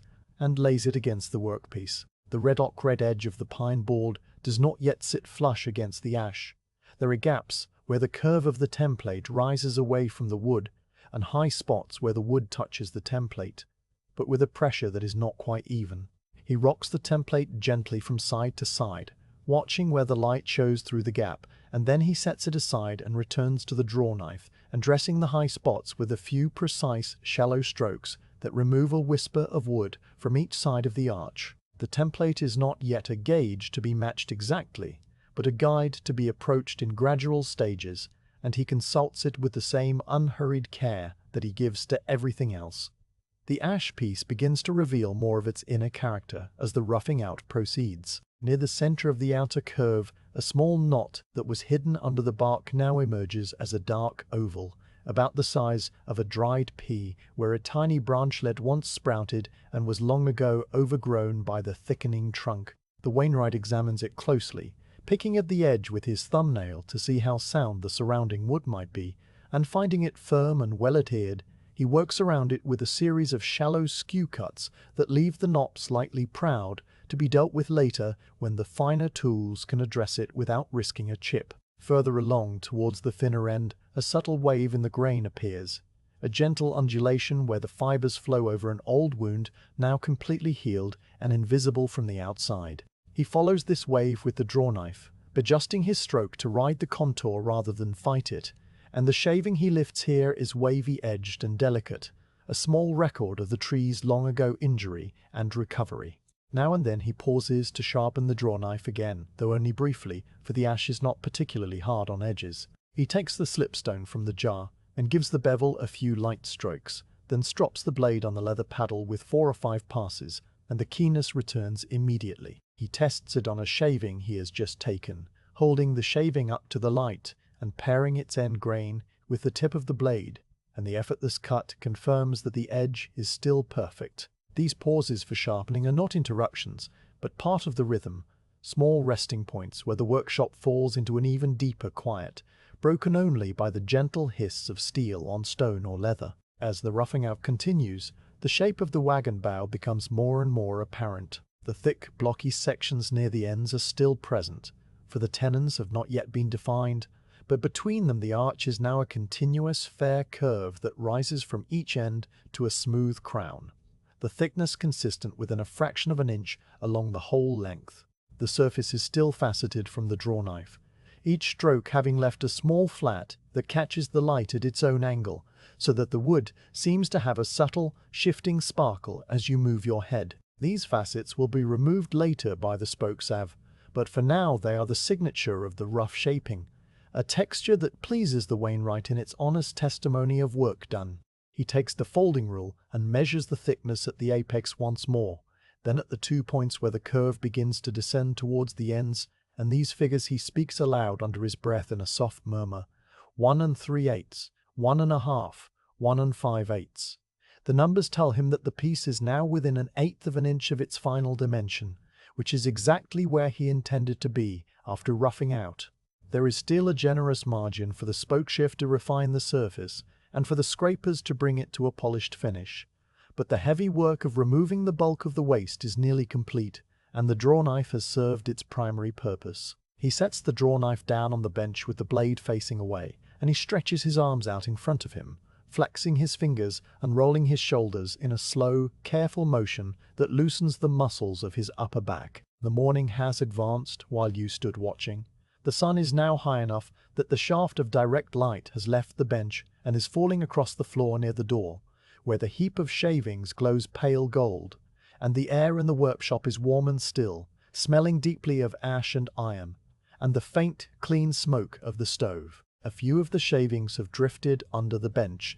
and the wainwright stoops to gather a handful and add them to the kindling basket, his movements economical and unhurried, before he straightens up and returns his attention to the bench. The ash piece, now fully roughed out, rests quietly in its V-blocks, and looking at it you can see the wagon bow that it will become as clearly as if the final smoothing had already been done. The natural curve that he first saw in the timber yard is now refined and balanced, the grain lines flowing along the arch without interruption, the proportion of thickness to length pleasing to the eye. There is a rightness to it, a sense that this particular piece of wood has found its true form after lying hidden for so long under bark and in the shade of the yard shelter. The wainwright looks at it too, and his expression is one of quiet satisfaction, though he makes no gesture of triumph or completion. There is still the spokeshave and the scrapers to come, the shaping of the tenons, the final burnishing of the surface, and he knows that the work is only half done. But the foundation has been laid, the roughest work is behind, and the wagon bow now exists in something very close to its final dimensions. He picks up the template one more time and holds it against the inner curve, pressing it gently into the arch. The red line now touches the ash along almost its entire length, with only a few small gaps that the spokeshave will easily erase, and when he rocks the template, there is barely any movement. He nods, returns the template to its hook on the wall, and then takes the drawknife to the grinding stone for a final light touch-up before hanging it back on its peg. The stone turns under the treadle, the water hisses, and the blade gleams once more before he wipes it dry, applies a single drop of oil from the small bottle, and slides it onto the peg where it will rest until the next piece of ash calls for it.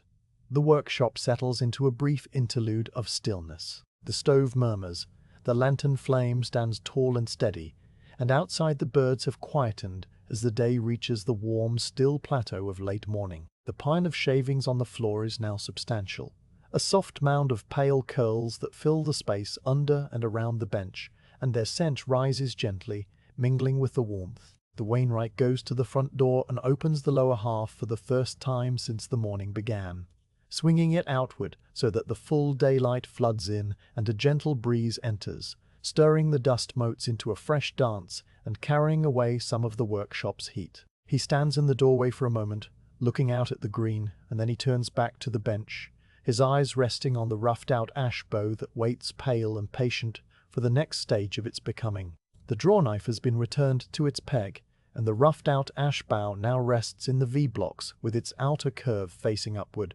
the pale wood gleaming softly in the full daylight that pours through the open lower door. The wainwright stands at the bench and lets his gaze travel along the length of the piece, noting the shallow facets left by the drawknife, the tiny undulations that remain where his strokes overlapped, and the faint darker line of the pencil mark that still traces the center line of the outer curve. He reaches for the spokeshave, which lies among the tools at the corner of the bench, and he picks it up with a light, familiar grip.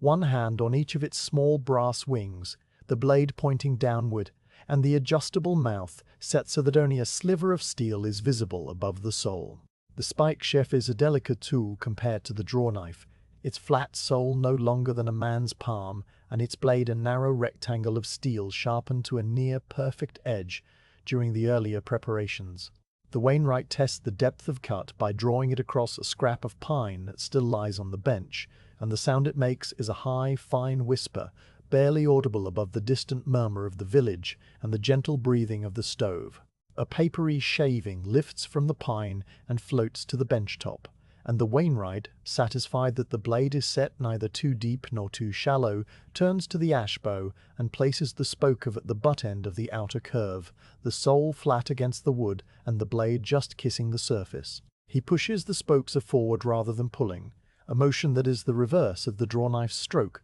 the tool gliding away from his body with a smooth, steady pressure. The blade engages the ash with a soft, sustained whisk, and a fine shaving curls up through the mouth of the tool, a narrow ribbon of pale wood that is barely thicker than a sheet of writing paper. The shaving lifts and drifts, and the surface left behind is noticeably smoother than the drawknife's facets, reflecting the light with a gentle, even sheen that was not there before. The wainwright pulls the spokeshave back without cutting, repositioning it a blade's width to the left, and then pushes forward again, the second stroke overlapping the first by half, so that the ridge between the two drawknife facets is erased, and a continuous, fair surface begins to emerge. He works his way along the outer curve in this manner, stroke after stroke, the spokeshave producing a soft, rhythmic shh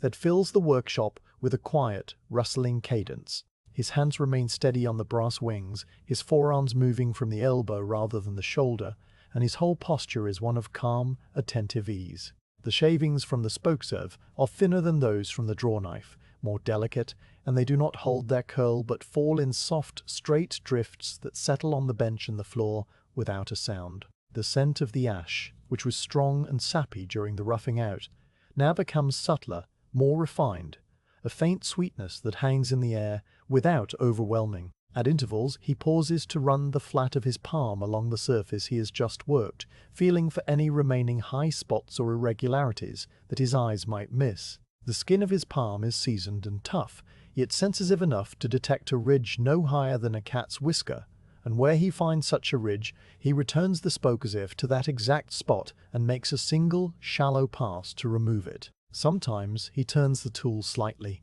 angling it so that the blade cuts only on one side, a technique that allows him to address a very small area without affecting the surrounding wood. And then he continues the long, even strokes that refine the whole surface inch by inch. When the outer curve has been planed to his satisfaction from the butt end to the apex of the arch, he pauses and rotates the ash piece in the V-blocks, loosening the strap clamp with a few soft clicks and turning the timber so that the inner curve now faces upward. The inner curve is the compression face, and its grain is denser, the rings closer together, which means the spokeshave must be set to take an even finer cut, to avoid chattering or tearing. He adjusts the blade depth by turning the small brass adjustment wheel a quarter of a turn, retracting the blade by a fraction of a hair,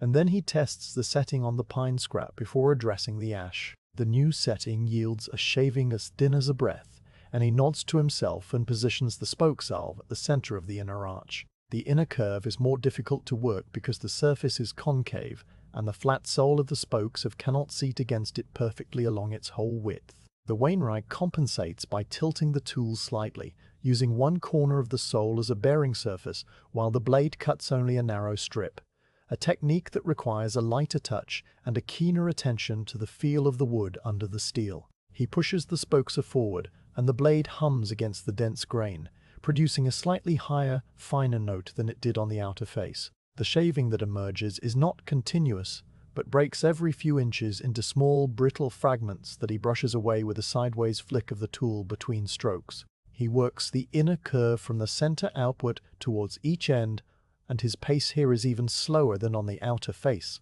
for the compressed grain can hide small, crumbly patches that will tear if the blade cuts against them. When he encounters such a patch, he stops, turns a spokeshave around in his hands, and pulls it towards him instead of pushing, a maneuver that reverses the cutting direction relative to the grain and allows the blade to shear the fibers cleanly rather than lifting them. The reverse stroke makes a slightly different sound, a soft shh rather than a shh, and the shaving it produces is longer and more continuous, confirming that the grain is now being cut with its inclination. He works through these tricky areas with patience, never forcing the tool, and when the difficult patch is passed, he returns to the forward stroke and carries on. Periodically, he reaches for the template, lifting it from its hook on the wall and carrying it to the bench with both hands, as if it were a fragile pane of glass. He holds the template against the inner curve of the ash bow, pressing the red ochre edge into the arch, and he rocks it gently from side to side to see where it touches and where it does not. At first there are several small gaps, places where light shows through between the template and the wood, most of them located near the transition zones where the curve begins to straighten into the future tenon sections. The wainwright marks these gaps by inserting the tip of a thin knife blade into the space and making a tiny scratch on the ash, a mark no larger than a flax seed, and then he sets the template aside and returns to the spokes to dress each mark in turn. The refinement of these high spots is a painstaking business, for the amount of wood that must be removed is minuscule, often just a few thousandths of an inch. He uses the spoke set to its very finest cut, and he works each marked spot with 1, 2, or 3 light strokes, checking against the template after each pass to see whether the gap has closed. The process is akin to a slow, patient conversation between the tool and the template, the wood yielding by degrees, the red line coming ever closer to full contact, and the wainwright's expression remains placid throughout, his attention wholly absorbed in the tiny adjustments. As the gaps close one by one, the template begins to fit the inner curve with increasing precision, its red edge touching the ash along longer and longer stretches, until finally the whole length of the arch seats firmly against the wood without a single visible gap. He does not stop there. A gap invisible to the eye can still be felt by the fingertips, so he removes the template and runs the pads of his first 2 fingers along the inner curve, pressing gently and feeling for any inconsistency in the arc. His fingers travel from one end of the curve to the other, tracing the same path that the template followed, and he closes his eyes for a moment to concentrate on the sense of touch alone. There is a very slight flatness near the right side of the arch, a section perhaps 2 inches long where the curve does not flow as smoothly as it should, and he marks this area with a faint pencil tick before taking up the spokeshave again and making a series of diagonal passes across the flat spot,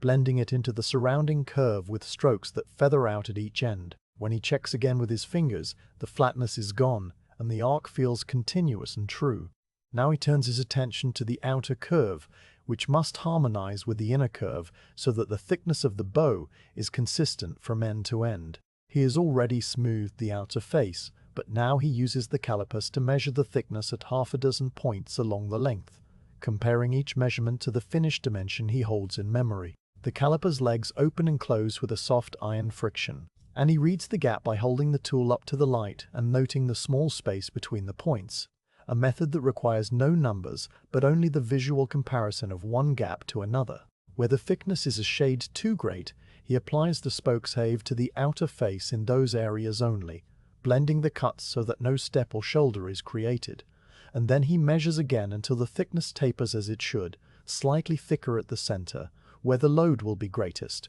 and gradually diminishing towards the ends. During this phase, the template is consulted less frequently, for the inner curve is now established and serves as the primary reference.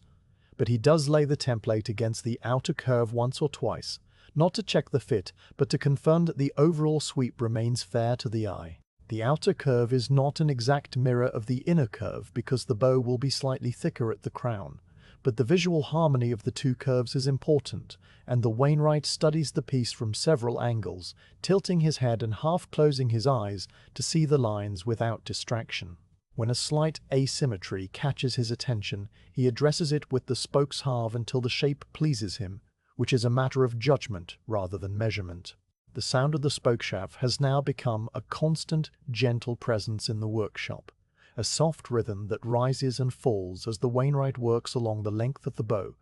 pausing to inspect, returning to the cut, pausing again. The shavings accumulate around his feet in a fine pale layer that contrasts with the darker, coarser shavings from the drawknife work, and occasionally he scuffs them aside with the side of his boot, clearing a path for his next step. The air in the workshop remains warm and still, the stove's heat having settled into the fabric of the room so that the timber walls themselves seem to radiate a gentle comfort,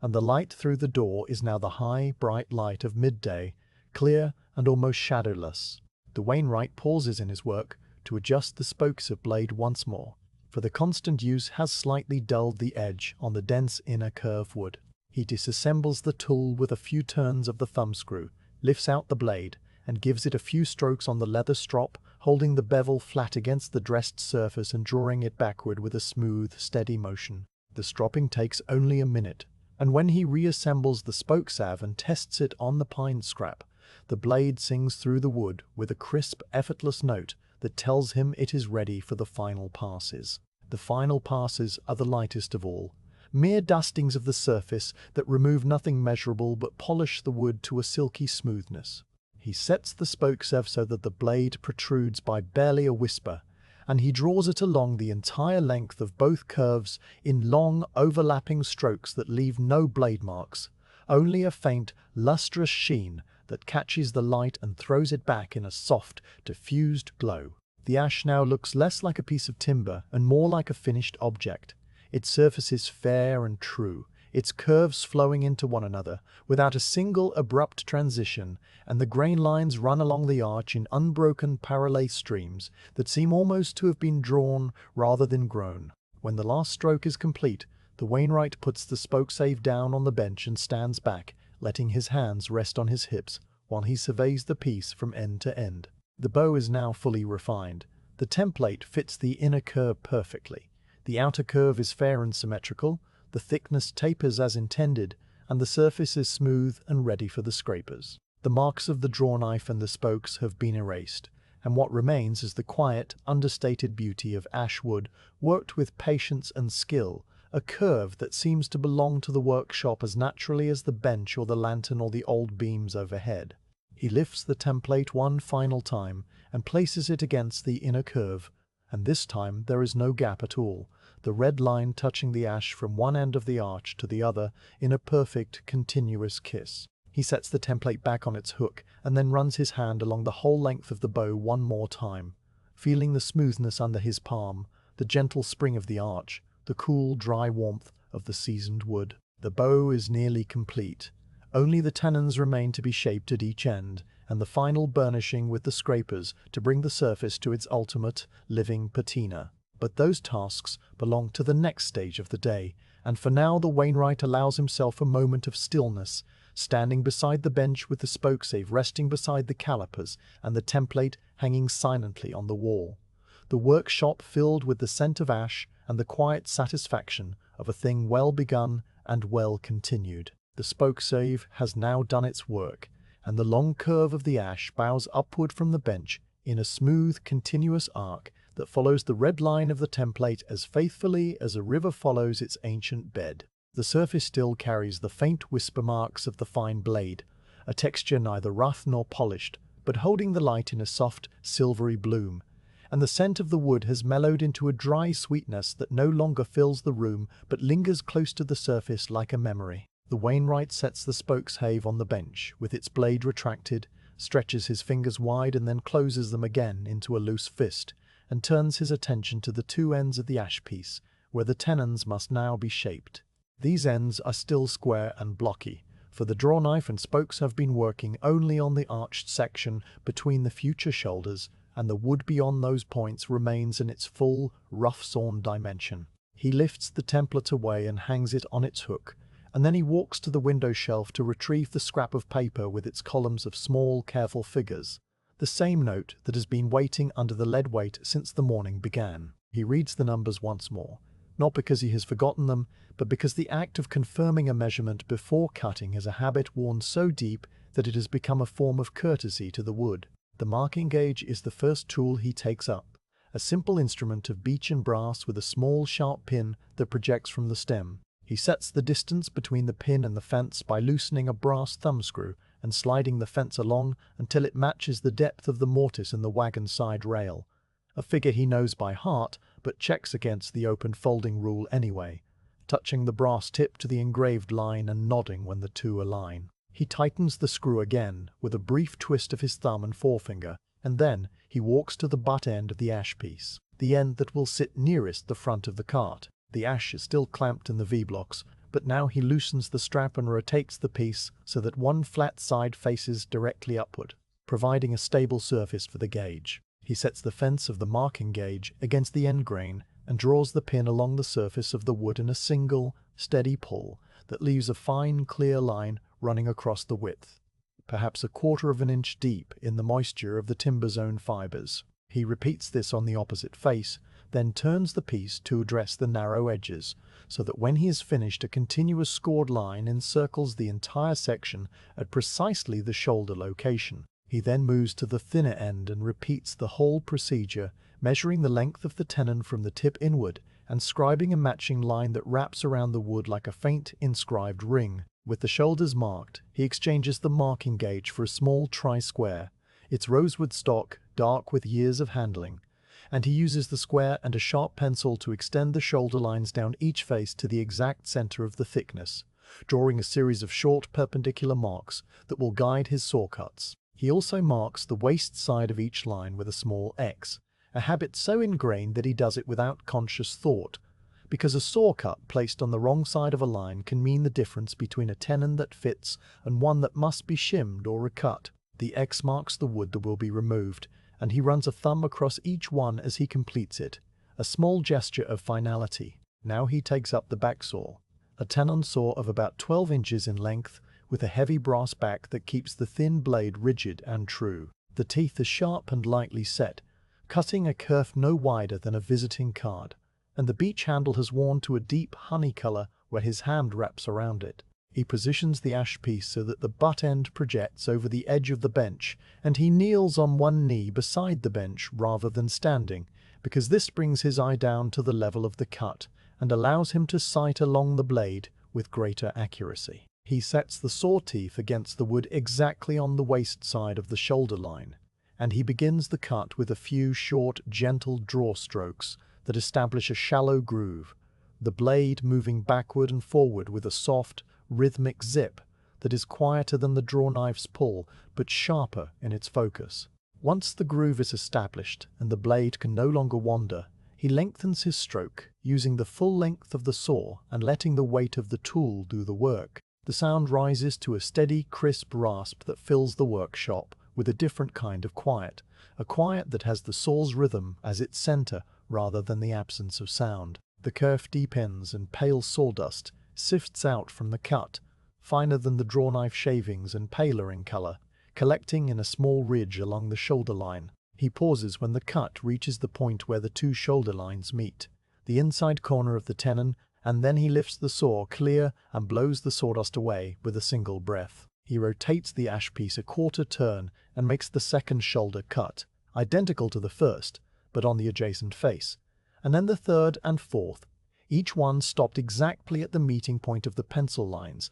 so that a square socket of wastewood remains, still attached at its base. He then moves to the thinner end and repeats all 4 shoulder cuts, the saw singing its same even song, and by the time he finishes, the floor beneath the bench has gained a fresh dusting of fine pale powder that catches the sun from the open door and gleams like ground flour. The wastewood now stands as a blocky collar around each end of the ash piece, surrounded on 4 sides by the kerfs of the saw, and to remove it he reaches for the mallet and a broad, firmer chisel with a blade 1.5 inches wide and a handle of oil-darkened applewood. The mallet is a turned cylinder of beech, its face slightly domed and polished from 1,000 gentle strikes, and he holds it loosely in his right hand while the chisel rests in his left,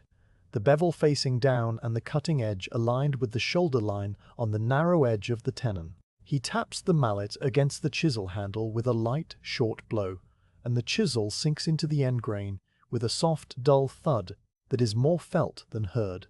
a sound like a single heartbeat transmitted through wood. He moves the chisel along the shoulder line, tapping every half inch or so, and the wastewood splits away in short, chunky segments that fall to the bench top, revealing the rough but square cheek of the tenon beneath. He works around all 4 sides of the first end, each tap of the mallet precise and unhurried, the chisel edge following the sawn kerf so that the shoulder remains crisp and the tenon cheek, though still rough, is flat and true. When the bulk of the waste has been removed, he switches to a paring chisel, a longer and thinner blade sharpened to a finer angle, and he pares the cheeks smooth by hand pressure alone, without the mallet, pushing the chisel along the surface in slow, controlled strokes that lift paper-thin shavings of end grain. The end grain pairs differently from the long grain he has been shaping all morning. It is firmer, more reluctant to yield, and the shavings it produces are short and curly, more like miniature wood shavings from a plane than the ribbons of the drawknife. He tests the flatness of each cheek with the tri-square, holding the stock against the shoulder and sighting along the blade, and where he finds a slight hump or hollow, he makes a few more pairing strokes until the blade of the square sits flush against the wood without rocking. The process is slow and repetitive, the same action of sighting and pairing and testing repeated for each cheek of each tenon, but the repetition is not monotonous. It is the steady accumulation of small, precise adjustments that add up to a fit that will hold firm in the mortise for decades. Once the cheeks are flat and square, he measures the thickness of each tenon with the calipers, comparing it to the mortise dimension that he knows from the scrap of paper. The tenons are intentionally left a shaving larger than the mortises, because the wainwright prefers to make the final adjustment by test-fitting the tenon and paring away the high spots, rather than risk cutting too much and leaving a loose joint. The extra thickness is tiny, no more than a few thousandths of an inch, but it will be enough to require careful paring later, and for now he is content to leave it. Now he addresses the length of the tenons, measuring from the shoulder to the end with the folding rule and comparing the figure to the note. The length is slightly more than the depth of the mortise, for the tenon will protrude through the far side of the rail and be wedged from the outside, and the excess is a generous half-inch at each end. He marks the final length with a pencil line around all four faces of each tenon, and then he uses a fine-toothed dovetail saw to trim the ends square, the saw cutting with a higher, tighter note than the tenon saw, a sound that seems to hover at the upper edge of hearing. The offcuts are small blocks of clean ash, pale and dense, and he sets them aside in the kindling basket, where they will serve to start a fire on some future morning. With both tenons roughly shaped and squared, he returns the ash piece to the V-blocks with the arch facing upward, and he steps back to look at what has been accomplished. The brocky ends are gone, replaced by crisp square tenons that spring from the base of the arch with clear, definite shoulders, and the arch itself now rises between them with a new clarity, as if the tenons have given the curve a place to begin and end, defining its limits and framing its sweep. The rise of the arch is more apparent now than at any earlier stage. You can see how the wood lifts from the straight line of the tenon, climbs through a gentle transition, and then ascends to the apex in a curve that seems almost inevitable. The kind of shape that pleases the eye without demanding attention. The wainwright takes the spokeshave from the bench and uses it to blend the transition between the curved body of the bow and the square section of the tenons, a small but important refinement where the stresses of the loaded wagon will concentrate. He makes a few light passes along this transition zone, taking shavings so thin that they are translucent and weightless, and he checks the curve with his fingertips, running them from the tenon up into the arch and back again, feeling for any sudden change in the contour. The transition should be a gradual fairing, a gentle fade from the rigid geometry of the tenon into the organic sweep of the arch, and he works at it with the same patient attention that he gave to the apex earlier, until his fingers tell him that the line is smooth and unbroken. As he works on this transition, the wainwright's body settles into a posture of deep concentration, his shoulders still, his head bent only slightly, his breathing slow and even. The spokes have whispers along the wood, and the fine shavings spiral away like ash keys falling from a tree in autumn. The light from the open door has now shifted again, angling across the workshop in a way that catches the pale curve of the bow and makes it gleam against the darker background of the timber wall, so that the piece seems almost to float above the bench, a pale crescent suspended in the warm air. The stove's fire has burned low again, and the wainwright pauses to add another log, a piece of elm that catches quickly and begins to radiate a new wave of gentle heat. He returns to the bench and runs the palm of his hand along the entire length of the ash piece, from the tip of one tenon up over the arch and down to the tip of the other, a slow, continuous passage that gathers the tactile truth of the work into a single sensation. The wood is cool and smooth against his skin, the arch a gentle pressure that fills the hollow of his hand, the tenons crisp and straight at the edges. He nods once, very slightly, and then reaches for the curved scraper that he prepared earlier and unwrapped from its oiled cloth. The final stage of shaping the tenons is to cut the small chamfers at their tips, the angled faces that will guide the tenon into the mortise during assembly. He marks these chamfers with a pencil and a sliding bevel, setting the bevel to a shallow angle and drawing a line around all four sides near the end of each tenon, then pares away the waste with a wide paring chisel, taking the cut in several light passes that leave the chamfer smooth and even. The chamfered tips of the tenons now look slightly blunted, ready to slip into their waiting mortises without catching on the edges, and the wainwright sets the chisel down and wipes his hands on his apron, leaving pale streaks of ash dust that join the older stains.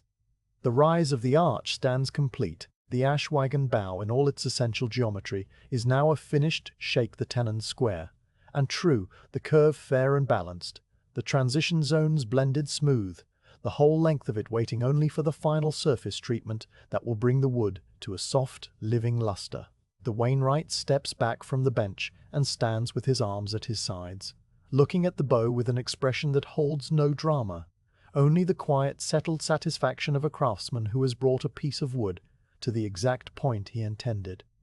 He does not speak. The workshop does not need him to. The bow speaks for itself, a pale and perfect arch against the dimness of the wall, and the hours of the morning have flowed into the afternoon without anyone marking the passage of time. The tenons have been shaped and fitted, and the ash bow now rests across the bench with its square-sectioned ends protruding slightly beyond the V-blocks, the crisp shoulders where the curve meets the tenon showing the clean, sharp lines that the backsaw and paring chisel left behind. The wainwright has swept the bench clear of the small chips that accumulated during the tenon work, gathering them into the kindling basket with a few strokes of the stiff brush, and now the surface is clean and ready for the final stage of the shaping. He stands beside the bench and runs a fingertip along the full length of the bow, feeling the smooth, silky texture left by the spokeshave, and noting the places where the surface, though fair, still carries the faint, ghostly tracks of the blade that must now be erased by the cabinet scraper. The scraper he selects is the rectangular one that he sharpened and burred earlier in the day, and it lies waiting on the bench in its oiled cloth, the steel cool to the touch when he unwraps it. The scraper is a simple piece of metal, about the size of a man's hand, with edges that have been filed square and then burnished to raise a fine, microscopic hook along each side. He holds it in both hands, thumbs pressing against the center of the back to create a slight, even flex, and he positions the tool at one end of the outer curve, tilting it forward by a few degrees so that the burr engages the surface at the optimal cutting angle. He draws the scraper towards him along the grain with a steady, controlled pressure, and the sound that comes from the wood is entirely different from the sounds that have filled the workshop so far. It is not the crisp crinkle of the drawknife on bark, nor the smooth whisper of the spokeshave on soft wood, but a soft, sustained shh that is almost a hiss, a sound like wind passing through dry sedge or the gentle exhalation of a sleeper. The scraper edge does not tear or lift the fibers, but shears them cleanly at the surface, producing a shaving so thin that it is not a shaving at all in the usual sense, but a fine, gossamer film of wood dust that drifts from the edge in a delicate spray, catching the light as it falls. The surface left behind is burnished to a soft gleam, smoother than the spokeshave could achieve, and when the wainwright pauses to touch it with his thumb, the wood feels almost velvety, warm and alive under the skin. He works the scraper along the outer curve in long, sweeping strokes that travel from one end of the arch to the other, the blade following the grain lines without crossing them, the flex of the steel matching the subtle convexity of the surface so that the cut is even across the full width. After each stroke, he brushes the fine dust from the surface with a soft, dry cloth that he keeps folded on the bench, and he inspects the result by tilting the bow so that the light from the open door rakes across the surface at a low angle, revealing any faint scratches or glints that remain from the earlier tools. Where such scratches appear, he makes another pass with the scraper, angling it very slightly differently so that the burr cuts a fresh path and the scratch disappears, as if it had never been there. The inner curve requires the curved scraper, and he sets the rectangular one aside and picks up the smaller tool whose edge has been ground to a radius that matches the hollow of the arch. This scraper he holds with a lighter grip, using the pads of his fingers rather than his thumbs to flex it, because the concave surface demands a more delicate touch and the tool must be allowed to follow the curve rather than being forced into it. He begins at the center of the inner arch and works outward towards each end, the strokes shorter and more numerous than on the outer face, each one overlapping the last by a quarter of the blade's width, so that no ridges are left between passes. The sound of the curved scraper on the inner grain is a little higher pitched, a sibilant that blends with the deeper that rectangular scraper still echoing in memory, and the dust it raises is equally fine,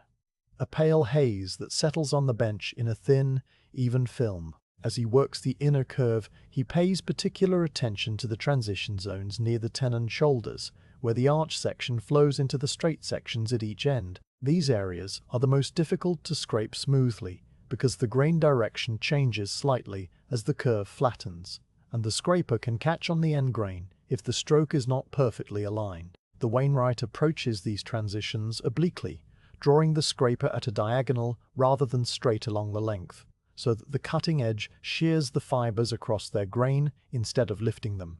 a technique that leaves the surface flawlessly smooth and blends the two sections into a single, uninterrupted sweep. The work continues in this quiet, repetitive manner for a long stretch of time that is not measured by any clock in the workshop, but only by the gradual accumulation of fine wood dust on the bench and the floor, and by the slow, steady transformation of the ash surface from a merely smooth texture to a soft, glowing patina that seems to come from deep within the wood itself. The scraper strokes become a kind of rhythm, a slow, breathing cadence that fills the room with its gentle sound, and the wainwright's movements settle into that rhythm so completely that he seems almost to be part of the tool, his hands and the steel, and the wood, engaged in a single, unhurried act of quiet refinement. Occasionally he stops to run his palm over the surface, closing his eyes as he does so, and the sense of touch tells him more than his eyes could about the quality of the finish. The skin of his hand registers the faintest undulations,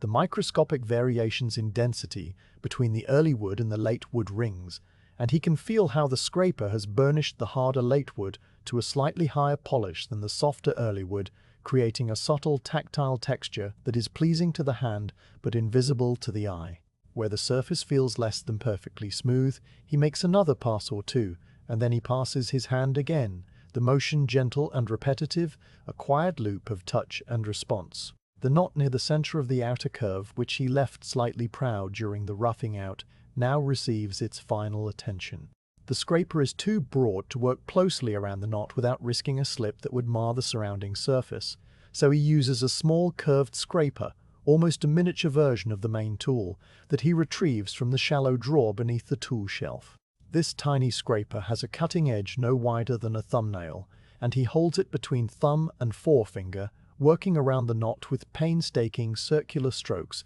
that blend the raised area into the surrounding wood until the knot is flush and smooth, its darker oval shape remaining as a quiet feature in the grain rather than a blemish. The work takes only a few minutes, but the concentration it requires is complete, and the wainwright's brow furrows very slightly as he guides the tiny tool around the circular boundary. When the knot is finished, he returns to the main scraper and addresses the entire bow one more time with the lightest possible touch, barely flexing the steel at all, so that the burr takes nothing but the very surface film of the wood.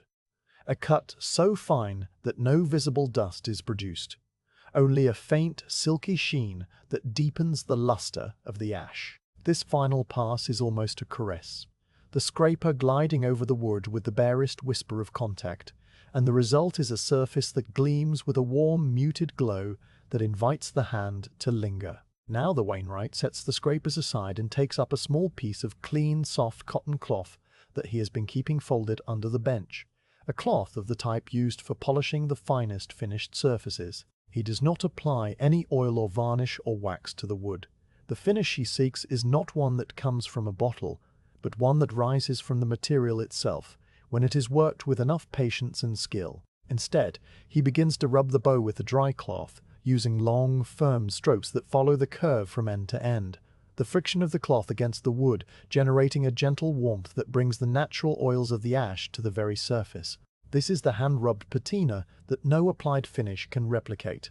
a burnishing that comes from the combination of heat and pressure and the slight abrasive quality of the cotton fibers. He rubs the outer curve first, his hands moving in a steady rhythmic motion that is almost identical to the scraper strokes, but slower, more deliberate, the cloth pressed flat against the wood and drawn along the length with a consistent pressure that he maintains from the butt end to the tip. The surface begins to respond almost immediately, the glow deepening and the grain lines becoming more pronounced, the darker streaks of the late wood standing out in gentle contrast against the paler early wood. The scent of the ash, which had faded during the scraping, now rises again, warmed by the friction of the cloth, and it fills the workshop with a clean, nutty fragrance that is both fresh and ancient. The inner curve receives the same treatment, though the cloth must be worked into the hollow with a slightly different technique, using the heel of the hand behind the cloth to press it into the concave surface, the motion a kind of gentle buffing that follows the arc from the center outward. The wainwright pauses frequently to shift the cloth to a clean section, for the fine dust that accumulates on the fabric can cause tiny scratches if it builds up too heavily, and each time he shifts the cloth, he gives it a sharp shake outside the open door, letting the dust disperse into the air of the lane, where it disappears without trace. The rubbing continues for considerable time, and as it proceeds, the ash bow begins to take on a character that it did not possess before. It is no longer simply a shaped piece of timber, but an object that seems to hold light within itself. The surface so smooth and polished that it reflects the lantern flame and the daylight in soft, diffuse highlights that shift as you move your head. The grain patterns, now fully revealed and celebrated, flow along the curve in endless parallel lines that are the record of the branch's decades of slow, patient growth, and the faint pink flush in the sapwood near the ends has mellowed to a warm honey tone that complements the olive brown of the heartwood at the center. The wainwright steps back and examines the bow one more time, holding it up to the light from the door, turning it slowly in his hands so that the full sweep of the arch catches the sun. The surface is now flawless, free of any scratch, any flat spot, any irregularity, and the two curves, inner and outer, flow into one another with a harmony that is the result not of measurement alone, but of a kind of quiet conversation between the craftsman and the wood. The tenons at each end stand square and true, their shoulders clean and sharp, and the transition from the arched section to the straight section is so smooth that the eye cannot detect where one begins and the other ends. He carries the bow to the wall brackets that he cleared earlier in the day, two simple wooden pegs, set at a height that will keep the finished piece safely out of the way until the moment comes to fit it to the wagon. He lifts the bow with both hands, cradling it as carefully as he might carry a sleeping child, and he sets it gently onto the brackets, where it rests with its arch facing upward. The pale curve now a quiet presence in the workshop, blowing softly in the combined light of lantern and day. The bow does not wobble or shift, it sits as securely as if it had been made for those brackets and no others. The wainwright wipes his hands on his apron, which is now covered with a fine pale powder from the scraping and rubbing, and he stands for a moment looking at the finished bow with an expression that is difficult to read, not pride, exactly, but a kind of quiet acknowledgement, a recognition that the work has been done as well as it can be done, and that the ash branch which lay in the yard for so long has now become the thing it was always meant to be done. And that the ash branch which lay in the yard for so long has now become the thing it was always meant to be. He reaches out and touches the apex of the arch with 2 fingers, a gesture so brief and light that it is almost a blessing, and then he turns away and begins to gather the tools from the bench. The scrapers are wiped clean with the oily rag and wrapped in their cloth, returned to the shallow drawer where they will lie in darkness until the next piece of wood calls for them. The spokeshave and the drawknife, already cleaned and oiled, hang on their pegs with their blades shining faintly. The folding rule is closed with a series of soft clicks, and returned to the waistcoat pocket where it lives. The template, its red edge now worn a little thin from repeated contact with the ash, is hung back on its hook on the wall, and the V-blocks are lifted from the bench and set aside on the floor beneath, out of the way. The strap lamp is coiled and hung over a peg near the back door. The bench top is swept one more time with the stiff brush. the remaining dust gathered into the kindling basket, along with the shavings and chips from the earlier stages of the work, and the basket is carried outside and emptied into a larger bin beside the woodpile, where the remains of many past projects have slowly molded into a soft, rich mulch. The wainwright returns to the workshop and closes the lower half of the door, for the afternoon light is now beginning to mellow, and the warmth of the stove is welcome against the cooler air that creeps in from the lane. He adds a small log to the fire and watches it catch, the fresh flame licking around the bark edge before settling into a steady, smokeless glow. He takes the lantern down from its hook and extinguishes the flame with a soft breath, for the daylight alone is now sufficient to fill the room, and the lantern wick smoulders for a moment before releasing a thin, curling thread of smoke that rises and dissipates among the rafters. The workshop now holds that particular stillness that comes when a long task has been completed, a stillness that is not empty but full, charged with the memory of the work that has filled the day. The ash bough rests on its brackets, its pale curve catching the last of the afternoon light, and the tools hang quietly on their pegs, and the stove breathes its low, steady warmth into the room. And the dust motes that still drift in the air do so with a slow, dreamlike motion that seems to echo the gentle rhythm of the scraper and the cloth. The wainwright stands for a long moment in the center of the room, his hands at his sides, his shoulders relaxed, and then he turns towards the front door and the lane beyond, where the day is drawing to its quiet close. The final pass of the scraper leaves the surface of the ash bough so smooth that the wood seems to hold a quiet light of its own, a soft, diffuse glow that moves along the curve as you shift your gaze. The wainwright holds the curved scraper in his right hand, its burnished edge still carrying a faint warmth from the friction of the last stroke, and he runs the pad of his left thumb across the inner arch one more time, tracing the path from the shoulder of one tenon to the other. The texture under his skin is what he sought, a cool, silken firmness without any graininess, a surface that feels almost sealed yet breathes openly in the dry workshop air. He sets the scraper down on the bench, wraps it in its oiled cloth with a slow, careful turn of the fabric, and places it back in the shallow drawer beneath the tool shelf, where it will rest until the next bow calls for it. Now he takes a clean, dry cloth from a stack of rags on the window ledge, a piece of old linen that has been washed so many times it has no lint left to shed. He folds it into a square and begins to wipe the entirety of the ash bow, moving from the center outward to the tenon ends, following the run of the grain so that any dust left by the scraper is lifted rather than pushed into the pores. The cloth glides soundlessly, and the wood beneath it takes on an even deeper luster, the faint milky bloom of the scraper work giving way to a transparent satin sheen that reveals the full depth of the grain. The olive heartwood and the creamy sapwood, the medullary rays that catch the light at certain angles, the tiny dark speck of the healed knot near the apex, all of these become a little more present, a little more themselves, under the simple passage of the cloth. He turns the bow over once, twice, wiping every face and edge, and when he is done, he folds the cloth and sets it aside, a pale trace of ash dust marking its surface like the faintest brushing of flour. With the bow now finished to its final hand-rubbed patina, the wainwright lifts it carefully from the V-blocks, cradling it in both arms as he has done so many times today, and carries it across the workshop to a pair of wooden brackets fixed to the wall near the timber stack. These brackets are simple, shaped from offcuts of oak, their upper edges padded with a strip of old leather to prevent any marking of the wood. He rests the bow across them gently, one tenon on each bracket, so that the arch faces outward into the room,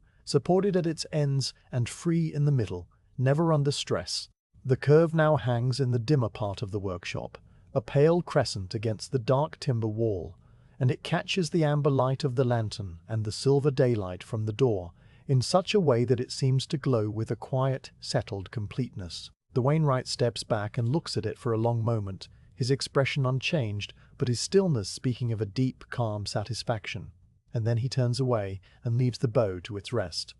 The floor around the bench tells the story of the day's work. A generous layer of shavings, the coarse, curled ribbons from the drawknife, the fine, soft walls from the spokeshave, the pale dust from the saw, the tiny, delicate fragments from the scrapers, lies in a loose, fragrant drift that spreads from the bench legs to the hearth. The wainwright goes to the corner and retrieves the stiff bristled brush, the same one he used to sweep the bench at the beginning of the day, and he begins to gather the shavings into a broad, shallow pile. He works slowly, pushing the brush in long, overlapping strokes that draw the pale mass inward from all directions, and the sound of the bristles on the packed earth floor is a soft, rhythmic shush that fills the workshop with a gentle finality. He pauses once to pick up a stray shaving that has clung to the leg of the stool, and then he continues until all the loose wood is collected into a low mound beside the kindling basket. He kneels beside the basket, which is a large, round vessel woven from willow, and he scoops the shavings into it by the double handful, letting them fall with a dry rustling that is somehow both crisp and soft. The ash shavings are pale and clean, their scent rising as they are disturbed, and he fills the basket nearly to the brim before pressing the top layer down with the flat of his hand to make room for more. A few of the longer ribbons dangle over the edge, and he tucks them in with a neat, almost paternal gesture. The basket of shavings will serve as excellent kindling for the stove on future mornings, and the wainwright sets it back in its corner with the satisfied air of a man who wastes nothing that the work provides. With the floor clear, he turns his attention to the tools. The drawknife, still sharp from its last touching up, is wiped with an oily rag drawn from a small stone jar on the shelf, the oil spreading a thin, protective film over the bright steel. He hangs it on its peg, the handle settling into the accustomed grooves in the rack, and the blade catches the lantern light for a final glint before falling into shadow. The spokeshave he disassembles once more, removing the blade and wiping it clean of any adhering dust, then oiling it and wrapping it in its own small cloth before returning it to the shelf. The brass body of the spokeshave he rubs with a dry corner of the cloth, polishing away the faint prints of his fingers, and then it too takes its place on the rack, its adjustment wheel glinting like a small, unblinking eye. The chisels, which have been used only lightly for the tenon paring, are inspected and wiped, their edges still keen, and they are slid into a canvas roll that hangs from a hook on the side of the tool rack, each one slipping into its own pocket with a faint, satisfying resistance. The marking gauge, the tri-square, the calipers, the folding rule awl, the measuring and marking instruments are gathered from their various resting places on the bench and returned to the small shelf above the window, arranged in the same order they occupy every evening,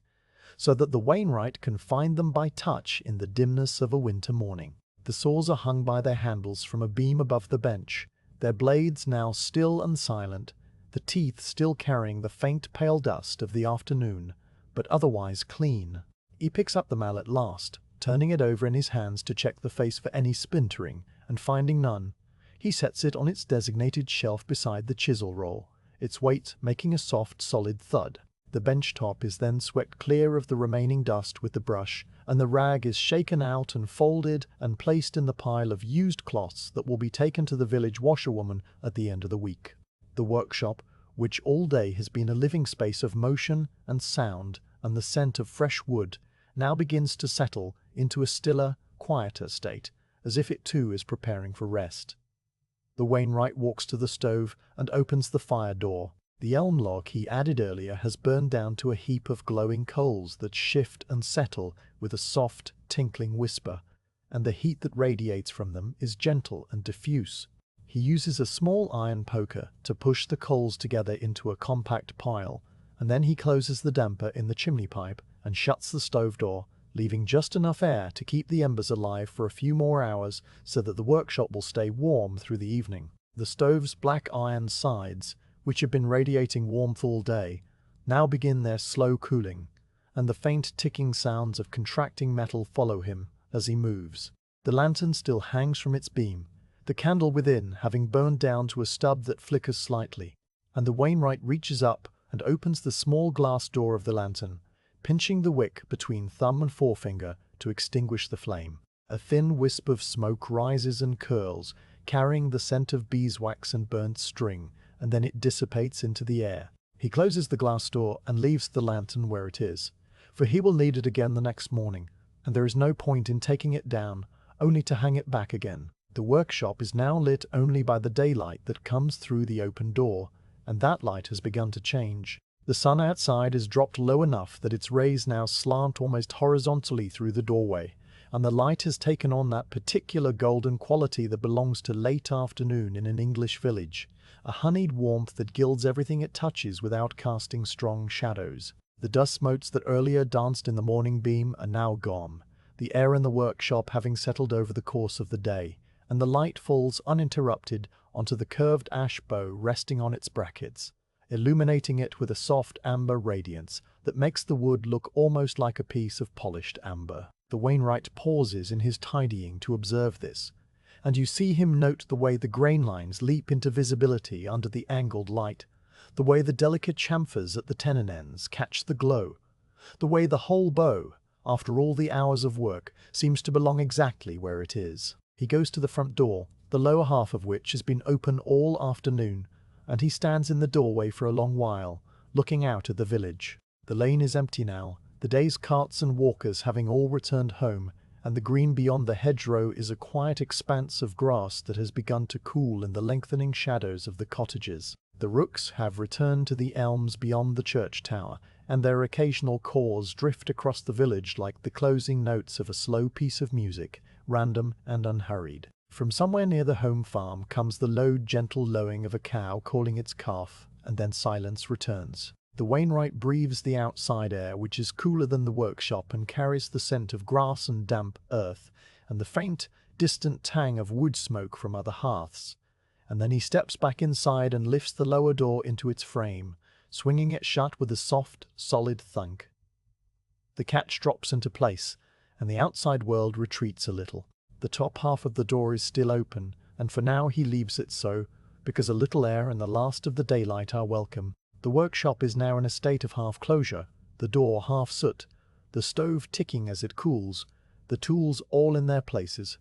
the floor swept, the shavings basketed. Only the ash bow remains out, resting on its brackets, but it too is in its proper place, not on the bench, but in the area of the workshop where finished pieces await their eventual journey to the wagons they will serve. The wainwright walks to the brackets and stands before the bow one more time, not to inspect it, but simply to acknowledge it, the way a person might place their hand for a moment on a completed letter before sealing it. He touches the apex of the arch lightly with the tips of his fingers, feeling the cool perfection of the surface, and then he turns away and goes to the back door that leads to the timber yard. He opens this door halfway and leans out to check that the yard is in order,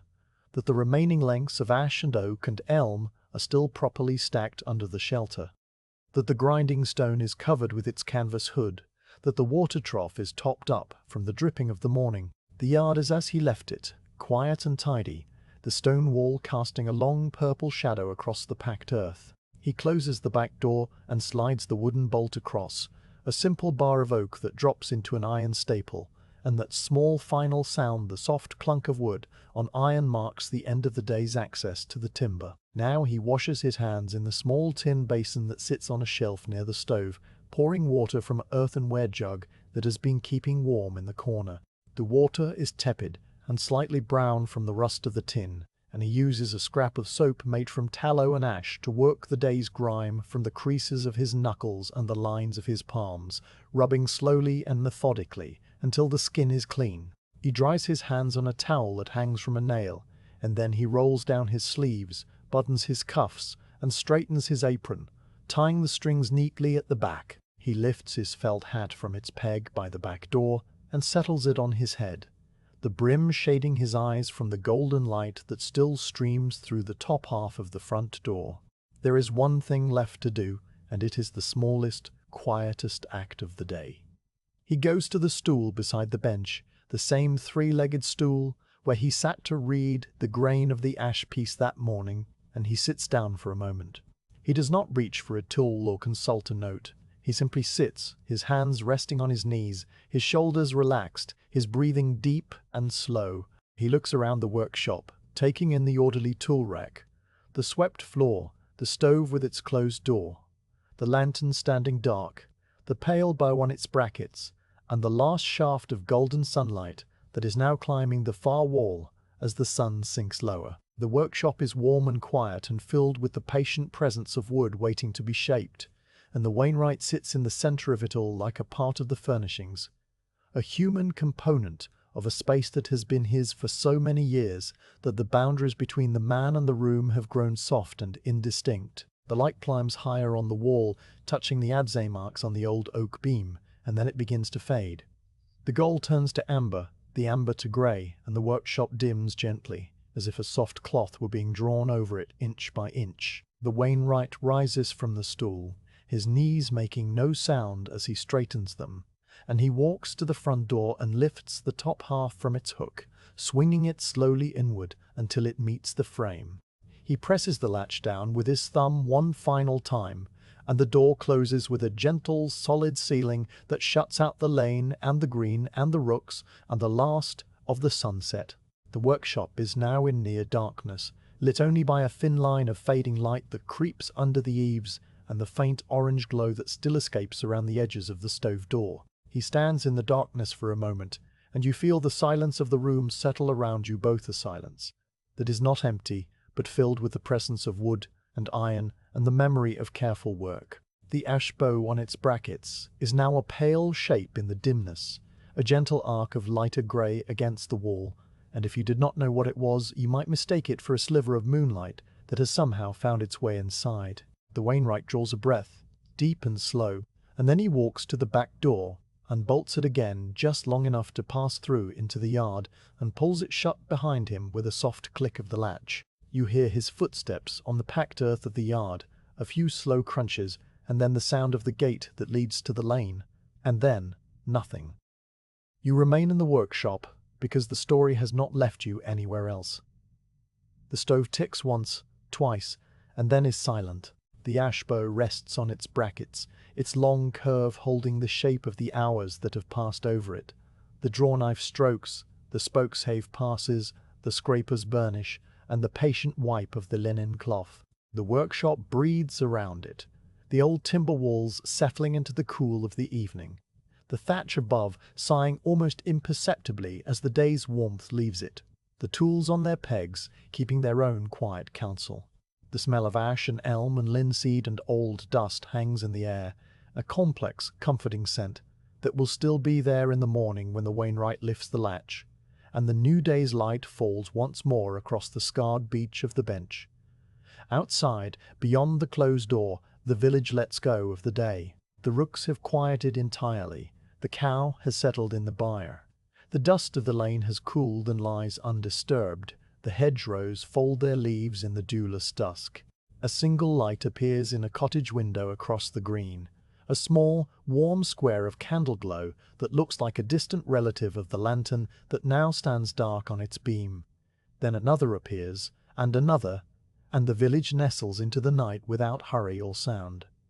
In the workshop, the ash wagon bow waits. Its place on the neighbour's farm cart will come soon enough, in a few days perhaps, when the haymaking begins and the canvas tilt is lashed over its arch, when the wheels creak along the lanes and the sun beats down and the load sways gently with the motion of the cart.